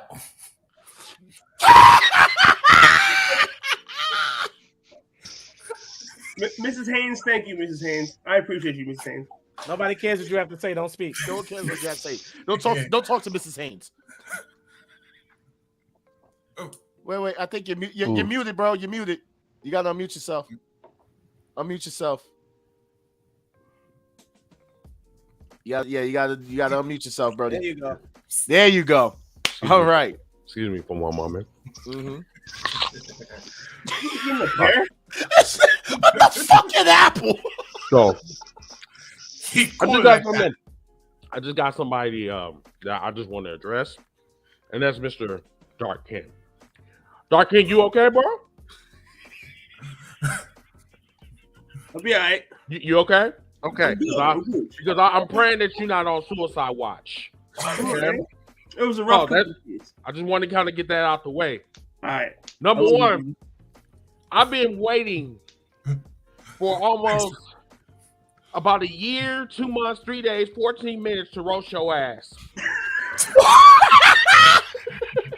Now that I have the opportunity, the one thing that you should have never done is ride his dick, the one that ended racism and slavery.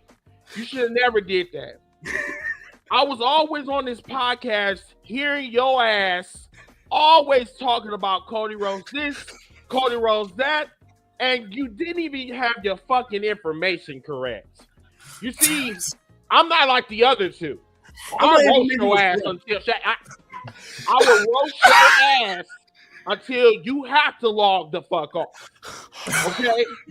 I'm like Power Rangers, nigga. You not logging on, you're logging off. And I'm just going to just say this. How the fuck you gonna sit up here and gonna say that Cody Rhodes was gonna win the championship? This motherfucker ran from AEW, but you don't want to talk about that. But we're gonna talk about this shit now. Now I get going back to that promo, stood in that motherfucking ring, sitting up there talking about how much that he knows about black history because he fucked a black bitch with a black belt. And now all of a sudden he got a biracial daughter. Now all of a sudden that he know about black people. I do not That want to baby lighter than me. Hold on. He The left, thing Chris. is that I want you to understand this, Dark back. Kids. First, on night 2, he got his ass whooped. The following night, he got his ass whooped even worse. Now I will bring Cody Rhodes to the fold now because now he understands what it means to be black. To get his ass whooped like a black person. How to get his ass whooped just like Rodney King. Now, nigga, you know how it means to be black. Rodney King. Okay? Because, like, number one, don't sit up there and you just as white as my wall back there talk about you know how it means to be black. Nigga, you got Suplex City. You got F5. Now, nigga, you can lay the fuck down. Now you can rest in peace. And now you can start from the bottom and work your way to the top. Because that fucking white privilege that you were doing when you came into WWE, thinking that you was going to get a fucking title shot and win a goddamn motherfucking title, and thinking that you was going to have a happy ending. Wrong. That did not happen. I don't give a fuck if you change your goddamn fucking name. I don't give a fuck because at the end of the day, I am going to call you this. I'm going to call you Duck Hunt Kit because the only thing that you got was bullets. Boom, boom. And that is why now I am happy. Now I can sit here and I can say I have a fucking smile on my face because neckbeards motherfuckers like you always coming up on here, always talking about my Cody Rhodes, my Cody Rhodes. Get it back on here. No, this is a burial. This is all me. This is me. This is me TV right now. Okay? You know I love you. Not tonight. Not tonight. Because you need to get buried. You need to know. It's Easter season. It's Easter. And I want you to know this. And I kept telling your black ass this. Don't put your eggs all in one basket. Because the end result is not going to be absolutely promising to you. But you wanted to keep on going. You wanted to shut up. You want to keep on going and keep on going, but you know what? You got the price of one. Not only you didn't get your WrestleMania moment, but then also you got a bonus ass whooping the next motherfucking night. By his own tag team partner, nonetheless. Oh yeah, we're having a jolly moment tonight, but only to get his ass whooped. Now you know what Rodney King feels like. Can we all get along? Hell no. Hell, Nigga, now he what knows you what can do Big is you E, can suck my dick. That's what you can do. But like I said, Suplex City. That's all I got to say. Triple H doesn't forget. We would like to thank everyone who has come on to share with us in this very momentous occasion where. Thank you, Evan, also. Listen, I'm just so happy that you all showed up for the burial of Dark Rhodes. It has been, we have known him for way too long, many of us would say. And we are excited to be at the proverbial end of the road. I am now going to ask his best friend. I am going to ask Dark Rhodes' best friend. Now I'm the best friend. If Mr. FYF, if he will please do us the honors of putting the final nail in Dark Rhodes' proverbial coffin. I also wanna adjust that my favorite line tonight was Chris saying, "You know I love you, but not tonight." It was beautiful. Thank you. That was great. Adrenaline in my soul. Cody's push went down the hole, and we don't even need to see him anymore. Whoa! I'm tired of hearing all the cheers. Everyone already know why we're here. To sit here and drink Dark Rose tears. Oh! I know you're mad, but I am happy because Roman is Cody's dad. He gave it all away. He gave it all away. Should have stayed in AEW.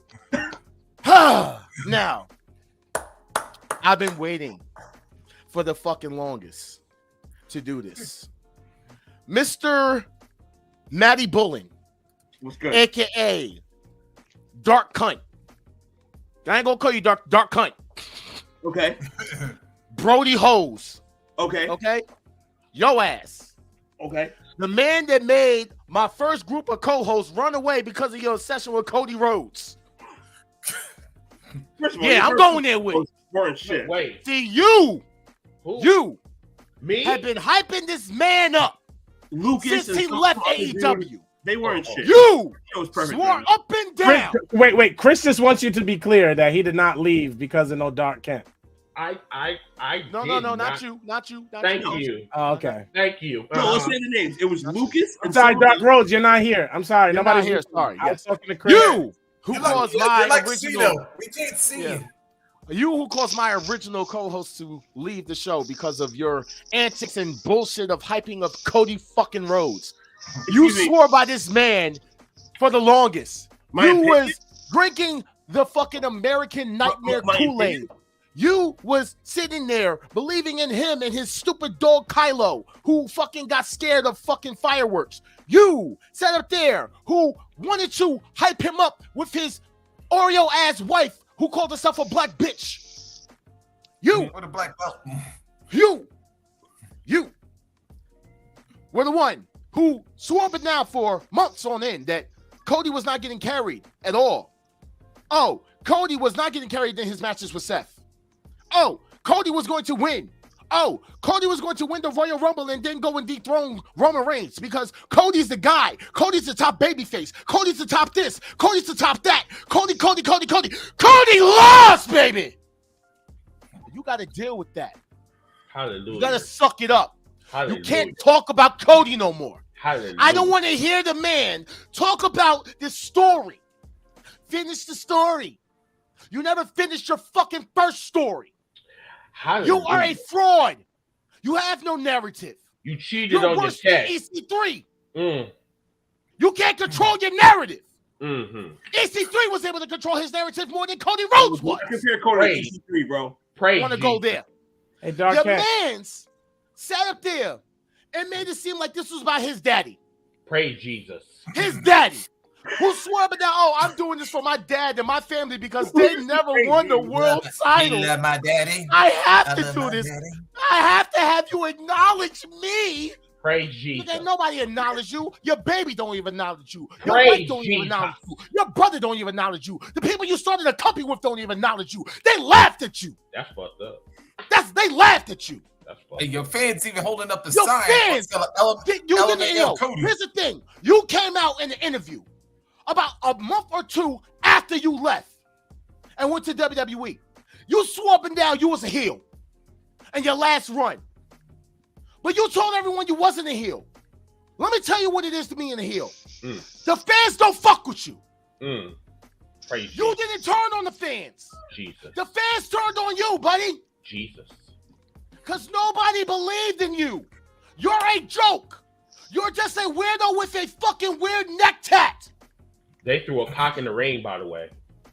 You had a fucking dead rooster in the fucking ring. So you Grab suck, that cock and fucking jump on it. You suck cock? He do.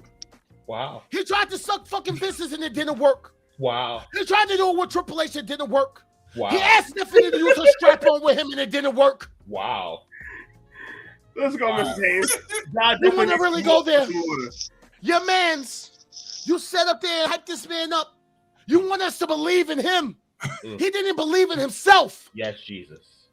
The same man you just told us to believe in him, he didn't believe in himself in his own company. Yes, The Jesus. same stuff that he tried to do in so-called WWE, you dumbass fucking niggas thought this man from AEW was going to be the poster child for WWE. I must say that you're attacking Cody Rhodes way more than Dark Rose, but I guess Yes, Jesus. You know why? You want to know why? Jesus. Because that's his savior. Jesus. He stood by that man. Amen. You still gonna stand by that man? Yes. Yes. I really need to know. Because your man's lost. Yes. And you lost. Yes. You fucking ruined shows. Constantly Yes. hijacking our shows about Cody Rhodes. Yes. Chris on the ad-libs, bro. Chris! On the ad-libs. Hold on. Chris's show. Wait a minute. You kept talking Quest, about Cody you got Rhodes. me- Quest, you got me crying like Cody right now. You kept talking about Cody Rhodes. Nobody Yes. was talking about Cody Rhodes. No one cared about Cody Rhodes. Yes. You kept bringing him up. I'm inviting Chris to church. You swear up and Yes. down that we need to talk about Cody Rhodes. Yes. Jesus. But let me tell you something. Out in the end, I'm sorry. I'm reacting to me being so sick of your bullshit. Yes, Lord. Yes. Yes, Lord. yeah. Basically, what Jacques is saying is that Amen. Cody done fell out of public, if you will. Yes, Jesus. If you will. Yes. You want to know what happened? Yes. Let me tell you something. Cody is just like his fucking pay-per-view. He thought he was all in. Yes. Yes, But Lord. when it came down to it, he was all out of fucking nightmares. Praise He you. can't get his Meek Mills on. Yes, his dream and his nightmares. He can't do it. But not no Dark more. Rhodes can. Mm-mm. Dark Rhodes can now sit up there and fucking realize his biggest nightmare. Not today, Jesus. And that was believing. Yes. And the fucking American quitter, as my brother Hill would like to say. Yes, piss on his grave, Jesus. You believe in the American quitter. Chris, stop You want to talk about something? Why would you think? Wait. Why would you honestly think that a blonde-haired guy who had an American gimmick was going to beat an Hanoi? It didn't happen with the guy up top of him. So what makes you think it was going to happen with Cody? Yes, Jesus, missionary.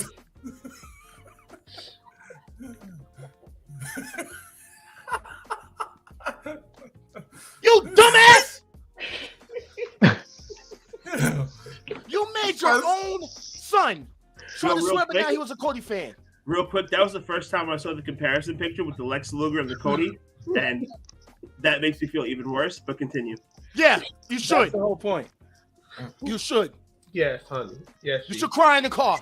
Yes. Yes. You should yes. cry in the car. And make Yes. sure that you sing a Cody Rhodes theme song when you cry. Yes, hallelujah. Envy is in your soul because you had to see the defeat of Cody Rhodes. Ooh. I don't know if Mr. Reels is calling you a whore or saying war or more. Okay, he meant to write more. Okay. He's going to be on WWE Live more or whatever the case may be. But Yeah. listen, it doesn't even matter because this is you. This is you. You got your hopes up. Mm-hmm. You got disappointed. Yes, You Jesus. tried to believe it all over again. Yes, Jesus. And then got your hopes up again Yes. just to get disappointed. Yes. You swore that that man was going to be the champion. Yes. You swore he was going to be the champion. Last time I checked, Yes. that man on the right is the champion. Yes. All hail the tribal chief. Yes. No. That's right. Hail the tribal chief. That's right. I 949 days Then, greatness. wait. Read the But then, name. the crazy thing is the next 24 hours, you thought he was getting a rematch. You thought he was getting a rematch. Mm-mm. You swore up and I down. didn't He do that. was getting a rematch, right? Not today. Right? Jesus. Mm-mm. What happened? Mm. What happened? Got the ass. Hold whooped. on. What Hey, happened? I think there's a What rhyme happened? that goes What with happened? Return to Who go. came out now. with him? this. Oh, wait. Because y'all thought that this man was John Cena? Mm-mm. Not today. Jesus. Y'all thought he was John Cena. Not today the on same Wednesday. Sad Mm-mm. face. with the same sad face. Sad Did the same emoji. handshake with fucking Brock Lesnar. Yes, And then Jesus. getting a fucking F5. You thought he was John Cena? No, Jesus. Yeah. You thought that man Boy. was John Cena? No. Because he got the rub and got his hand pulled up by John Cena? Today is He's not John Cena. Mm-mm. He can't make any wishes for them kids. Yes. He can barely make wishes for his own kid. Not make a wish. And you definitely don't make it for Brandy. Damn not. Nope. She gonna leave him for a white man. Yes, Jesus.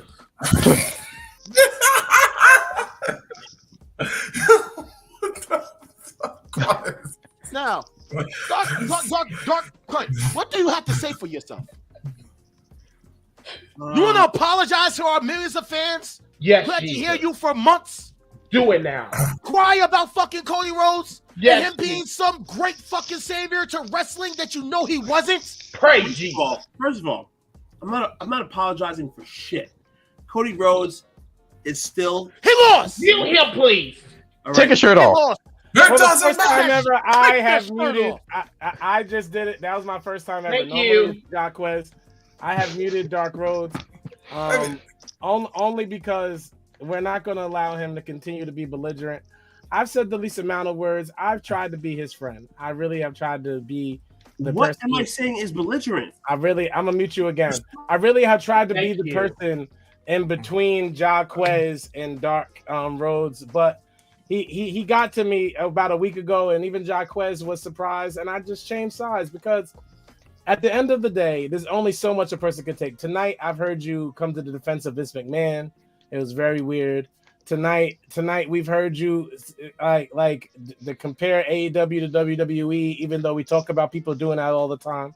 And I feel like our future is going to be filled with other things that we're going to have to bury on this show. No. If we have to bury your love for perverted men like Vince McMahon, I mean, Velveteen your Dream. take is your take. Sorry. And we'll bury that next week. No, I'm muting you again. If we have to, if we have to, like, if it's got to be Phil Brooks one day because you really can't stop talking about CM Punk, then that'll be who we bury next time. And we'll invite more people. And we invite everybody that's viewing here tonight to share your feelings, share your thoughts about how Dark Rhodes has made you feel over the past 54 episodes of the Wolfpack Wrestling Podcast. Every week, telling you how great Cody Rhodes is. Cody Rhodes. We have My 3 goddamn episodes birthday party. where an hour and a half of it is Cody Rhodes. Yes. I am excited to be at the end of that journey. I almost quit. I still have muted you. I love how you're talking because you're still muted, and because that's just where we are. Yo, Antoine, you've been on fire with these comments, dude. Yes, Lord. Woo! We got you. Oh, what's Dark Kent? Can I ask a question? What's this? How do I get roasted for 25 minutes, but as soon as I open... You can't talk. So anyway, that's back to Thank you. You're not allowed to talk.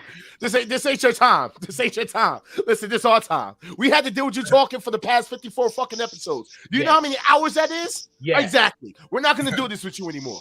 Not We're today. not going to do this with you anymore. You're not allowed to talk. All right? Nope. And for those of you who are like, oh, y'all are being mean, oh, this is a lot, I want you to know something. I told him this in the chat before we started the show. I say, yo, bro, you're taking this way too lightly, and you're also giving us ammunition by telling us that you don't care about this or you care about this. Because at the end of this episode, we don't care what you cared about. All we know is Cody Rhodes lost. You are the biggest Cody Rhodes stan. And if he's going to get buried, you're going to get buried right along with him. And that's it. I got the perfect in it since we haven't covered every route yet. That after tonight, you will always forget the name of Dark Rhodes. I didn't call him Dark Dust. Yeah, Dark Dust. You definitely a dark, dusty nigga for believing that Cody Rhodes was going to win. Go ahead, Dark Rhodes. Say your piece. Wait, Don't say nothing crazy because you will. You got get 5 muted. seconds. Hold on. Can I speak without being muted? Oh, you did it. Oh, you took too long. Bro, I don't think you understand. I gave you 5 seconds. You want to talk now? We'll give you. All right, we'll give you 15 seconds to say your piece. You ready? Go ahead, bro. Go ahead. My name's unmuted. Hello. You're good. You're good. Go. All right, guys. Listen, sometimes you make predictions and you're fans of a certain person and shit doesn't work out in your favor. That's what just happened. But what I'll tell you is that this shit ain't over. It ain't over by a... That was great. So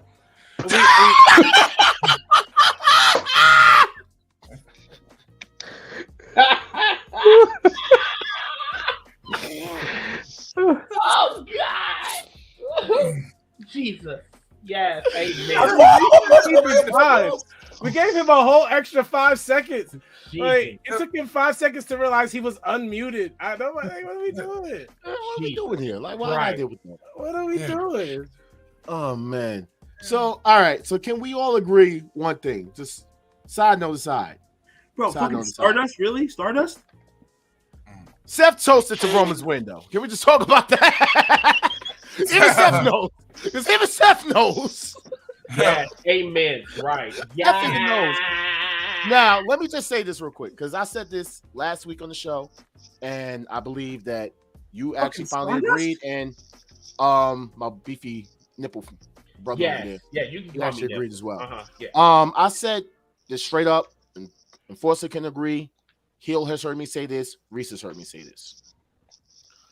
Cody did not need to win the championship at WrestleMania. He was not going to win the championship at WrestleMania. Yes. Okay? You Tell swore him up and again. down that he was because your fandom for a quitter. You Mm. like quitting people, that's on you. Running away. However, Mm. the runaway was not going to get the biggest championship prize. Not at all. Okay? Still- The fact of the matter is, he never struggled. Mm-mm. The man never struggled for shit. What are you talking? What am I talking about? Let's go Mhm. back. Mhm. The Go man ahead. came in his first fucking re-debut match was where? Was Read. where? Cody Okay. left Hold up. WWE No. You can't the talk. hotel room Someone else- for 2 Hold up. years. Mute Kent. Mute it. Okay. Guys, where was Cody's first match back in WWE? WrestleMania. WrestleMania. Mm-hmm. Okay, gotcha. White privilege has finest. Huh? Against All right, Seth and then his- freaking Rollins. Now we're Okay. telling lies. Cody And then he had more. Hell, Then for who else did 3 he years. wrestle again after that? Seth Rollins, Seth right? Rollins, then broken And then nipple. the last time he wrestled him was what? The purple we're nipple. telling lies. Mhm, the Yeah, purple purple nipple. pecs. Okay. Yes, the lost So- member of the House of Black. Yes. So then he was gone. That's funny. So then he was gone for how many months?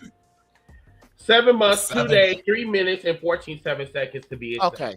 And he started popping up in vignettes, right?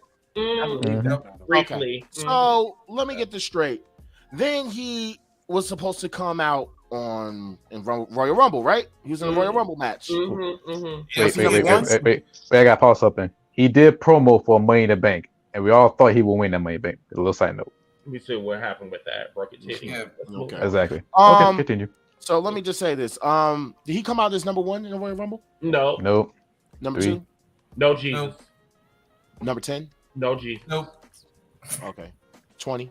No, No. Jesus. Okay. He was number 30, right? Yes, Jesus. Yep. Yes. Okay. Ja, So Ja. he had the easiest, It's definitely nepotism. the What? easiest, the fucking easiest walkthrough to WrestleMania. Now let me ask you a question: did him and Roman Reigns even fight? No Jesus. No. Even got altercating and all. Ja. Mute Okay, it. gotcha. Who What, did Roman fight after the Royal Rumble? before you cut me off, what you're saying? Oh, no, you're cut off. Don't say nothing. Thank So you, Jesus. who did Roman Yeah. fight after the Royal Rumble? Sami Zayn. Who did Cody fight? Nobody Jesus. Ja. Nobody. Who did Cody fight after the Royal Rumble? No one Jesus. Okay. Nobody. So then he got a fucking free ride. Hold on, So he got the Hold on. free ride to fellas, go to fellas. WrestleMania, right? Real quick. What struggle did he have? Yo, Kent, we're gonna give Wait, you. wait, come to the conclusion. We have to come to the conclusion. What struggle did he have? None. Not even solo. Not solo. Score. Not even him. He did just a sacrifice, but that's not even a struggle. Thank you. So now this is my point here. When I said to you last week, it makes more sense for Cody to fucking lose and then to try to go for the title back again at SummerSlam. At SummerSlam. Where you actually have something built towards him, or you can wait for another year to try to build him up to have the actual story. You see, he was not involved with the story known as the Bloodline. The Bloodline has been in effect for well over for a year and change. Cody was a filler arc. Like I've been said. Yes, Jesus. Now you have the opportunity to tell a new story, right? New chapter, right? Yes, Jesus. Finish the story, right? Yes, Jesus. It makes more sense to finish the story now because you actually have people who are behind Cody. Yes, Jesus. Because they actually got to see him get his ass beat. On his knees, Jesus. For Chris, damn it, Chris. For 24 hours, that man got his ass beat. Okay? Now we actually can believe that, okay, now I can actually back Cody. Maybe he's actually had some type of struggle now. Let me see him go against Brock Lesnar and see what happens. Let me see him go against some actual other people and see what happens. Because the man hasn't been around for no fucking storyline outside of Seth Rollins. Not today, Jesus.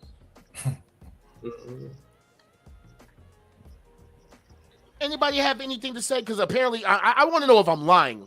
We're gonna give Dark Kent his 15 seconds again. Let's see if he uses them. All right, Yeah, let's go. Go. Real quick. Let's not say that Cody doesn't have a storyline or a build. The guy was Stardust. The guy played his part and did. Well, that lasted shorter than. I'm sorry. He started with the guy with Stardust. I'm sorry. That was Stardust. What is Stardust? Do you know who's Stardust? I got something to say. Yeah, Theo, please. I'm gonna say no. I'm sorry, not right now. Not right now. Go ahead. I'm gonna say this. I call it a sequel because didn't he win the NWA World Heavyweight Championship just like his daddy? Yeah, all in. Yeah, so it's not even a story. It's kind of a little strange and disrespectful to the NWA Heavyweight Championship, even though I'm a big belt fan. But for him coming back to WWE, it's just like he want to be a champion. He want to be that guy in which nobody's fucked with him except for weeboos. I see right through his shit, so he can't. He not struggle. Not even once. This is one of the most weakest road to Mania I've ever seen. A lot of contenders or number one contenders face the champion struggle. Stone Cold Steve Austin, maybe John Cena, Shawn Michaels. It's a long list, but Cody go down one of the weakest I've ever seen. At least I'm wrong. No, you're absolutely incorrect. The reason why I'll say this, mute him, please. If you look at Cody's build, he left. Anyway, sorry, bro. Thank you. So I don't know where he is coming from. Dark Kent left. Oh, no! He left the show. No, he didn't. Finally, no, he was not supposed to give in. He was not. He tapped out. He tapped out. He tapped out. He tapped out. Damn. On your own show, like Cody. I mean, hey, wait a minute. So he is the real Rogue. He is left on show like Cody Rhodes. I think y'all basically proved the point that when it comes to facts, these neck beers, these bargain basement hoes, just they tap out. Yo, Hill. They run away. I mean, that's what Cody Rhodes do very nicely. I mean, if there's anything else, so you decide to come back for Dark Kent is funny. Yo, Lady also, I said it. He'll be back. You decide to come back for a sequel? Dude, so you're doing what Cody Rhodes does best and run away, right? But at the end of the day, all you guys get to speak your piece and everyone hears it, right? Whenever I start speaking my piece, someone clicks me. Yep. That, like, I mean, like but That's the thing with today's show here, brother. Who's soft, right? I mean, but Give it here, Enzo. But isn't it supposed to be the burial of Dark Road. You knew what you were doing. You knew the smoke, but then Read you there, Dark Cast. that was your second time running away. The third time, I'm not running from left. At the end of the day, if this is a debate show and 5 of you guys have the same opinion and I have my own opinion, and you mute the only opinion that's different from all you guys, then who's soft? Then Yo, you are way Yo, too you fast. so. Yo, Hey, guess what? calm down. Hey, Why you so? You should be. Go get your get back against Vince. Okay, Yeah. don't be mad at us. We're not the one that run into WWE and said Cody had to lose. No, I'm mad about being muted 5 seconds into every sentence. That's all I'm saying. Because you spilling out bullshit. I'm not All right, spitting that bullshit. I'm Yes, spitting you out are. You All right, so we're skipping gonna let over. you talk. Say something. You skipping over timelines, No. my nigga. You can't do that. Especially Let him you get more said you people said out. debate No. show, right? You Bro. can't be on a debate show and decide to be choosy. This is not choosy I'm not lovers. being Chris. This is Chris, sir. Chris, Wait, hold on, Chris. pause. Because like number one, I see what you be doing. You pick and choose what you want. No, I don't lie about shit. You like to choose the narrative. We're not doing that tonight. You've been Never doing that. shit for the Never past that. 3 months. You're not Never doing that. that tonight. Never that. No. You're getting buried because for the simple fact, no one can tell you shit. You thinking that everything is going to happen your way, and we are sitting here and we are telling you, we've been trying to tell your ass, but you didn't want to listen. So that is why you Bro. are getting all the Bro. motherfucking smoke. If you Bro. don't want to Bro. inhale Bro. it, stay the fuck out the goddamn kitchen.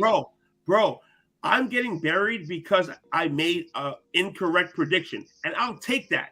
But if you're You gonna made a few. speak for 10 You made a seconds, few. then let me speak for 10 seconds. As soon as I start talking, don't cut me off. That's all I'm saying. Because I let everybody speak. For the last half an hour, everyone shit on me, and I was cool with it, right? Go. You know what, y'all. You know what, Kent. You got it, bro. Go ahead and say your piece. We give you this moment. Take your last words. You can have them now. Matter of fact, give him the final thoughts music. Give it to him. Hold up. He can get it. No. This is your moment.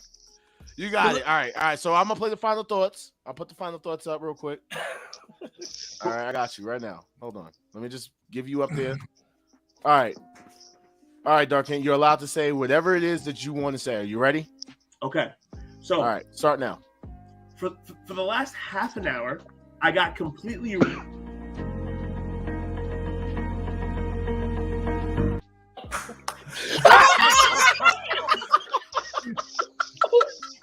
Hey, Wow. Damn. hey, you know, April For Fool's that, I'm was this last done. week, I'm so- done with y'all. Y'all some savages. I'm excited. Shit, I'm good. Like y'all rude as fuck. Like damn. Dark Cat, we would like to wish you well on your future endeavors. Oh, man. Or Shit. Don't worry, you're gonna be on DLC of AEW Fight Forever. Oh. Oh, that's crazy. Listen, your endeavors with this mustache. The old 1965 mustache. For the past hour, go ahead. Make it good though. Make it count. What I'll say is you're right.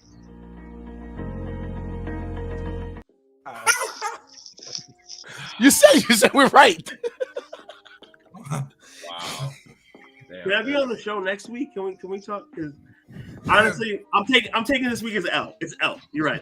Cody Rhodes lost. I've been talking about Cody Rhodes for the last year. I'm taking the hard L. All good. I'll be back next week. Dark Kent will never die, just like Cody Rhodes. What do you mean? His story died already. Real quick, Job. Your Royal Rumble argument was bullshit because guess what? Not again, Ja. Just let him say it. Dude, you keep letting him die. This is not Debbie Hunter. You're gonna start breaking more records or taking L's like Oscar and WrestleMania. Damn. Two more. That's fucked up. That is fucked up. Just let him finish it. Yo, dude. All the Dark Kent people in the comments We'll be back next week. This week was a complete loss. WrestleMania was a complete loss. Oh, one of them? Next week. That's all. I'm not going to get cut off for the 18th time. Not going to get put on mute. I appreciate everybody listening. Go download All Stars Music. I'll be back next Thursday with all my opinions, and hopefully I won't get put on mute. Peace, motherfuckers. Okay. No, well, damn, we're motherfuckers now. That's crazy. Okay. Damn. This one last thing. I got to actually go to this event last night. I just want to say this, and it was amazing. It was fucking amazing. Wait, actually, your quiz. Actually, would you say your experience was? Hold on, I need the camera for this one. Two. Sweet. Wait, with the new sign, with the new. Yeah. By the way, they're gang members. That's all I'm gonna say. I'm not gonna say how. Oh shit! I know what language you're talking about. Yeah, I know. They're gang members. Okay, that's all I gotta say. They better have a cease and desist going on for that. I don't want to see no more version of the Takashi at the gym. Wait, if they do that. Ever, never. What'd you say? I will never do that hand sign ever. That new hand sign ever. Because I'm like, this is something else, guys. I know what it is because the same people whoop Takashi's 9 ass at the gym. I know who they are. Okay, just something different. Yeah. Definitely something different, man. Definitely something different. But yeah, so collectively, I guess final thoughts is Dark Hint. You're not going to miss Dark Roads anymore, and we don't want to hear anything like this ever again. For the next 54 episodes, you cannot even talk about Cody Rhodes until he actually wins a championship, which probably will be the United States Championship. Well, if that's the case, then he's even worse off than I thought. But what I'll say is, though, this episode was a big roast on Dark Cat, but the comments showing me love, I really appreciate. Like, you only have one person showing you love, and that's Lady All-Star. Bro, JD, read the comments, my friend. Okay? JD doesn't count because he's always trolling. Next. Read the comments, my friend. JD's a Dark Cat guy. Listen, Dark Rhodes is dead. His background will be different. Dark Rhodes is dead. He can say what he wants. Dark Rhodes is over. But Dark Cat, of course, is still here. Just minus a lot of the ground he had to stand on concerning Cody Rhodes. My final thoughts are this. My final thoughts is I missed Chris. Reese, Chris. Heel, I admire the way you watch wrestling. I say every week I want to quit because I hate how social media has ruined wrestling for me. But I'm gonna try to find the place of zen that you have found. Dark Rhodes is dead. I've enjoyed every moment of this. Shout out to my wife who tried to be his only fan in the chat tonight. She gave him love and support that he needed. Only fan, that might be his next step.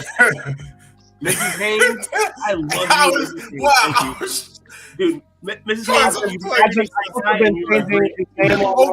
he said only fan. There's a space in between that, not that other thing. Yeah.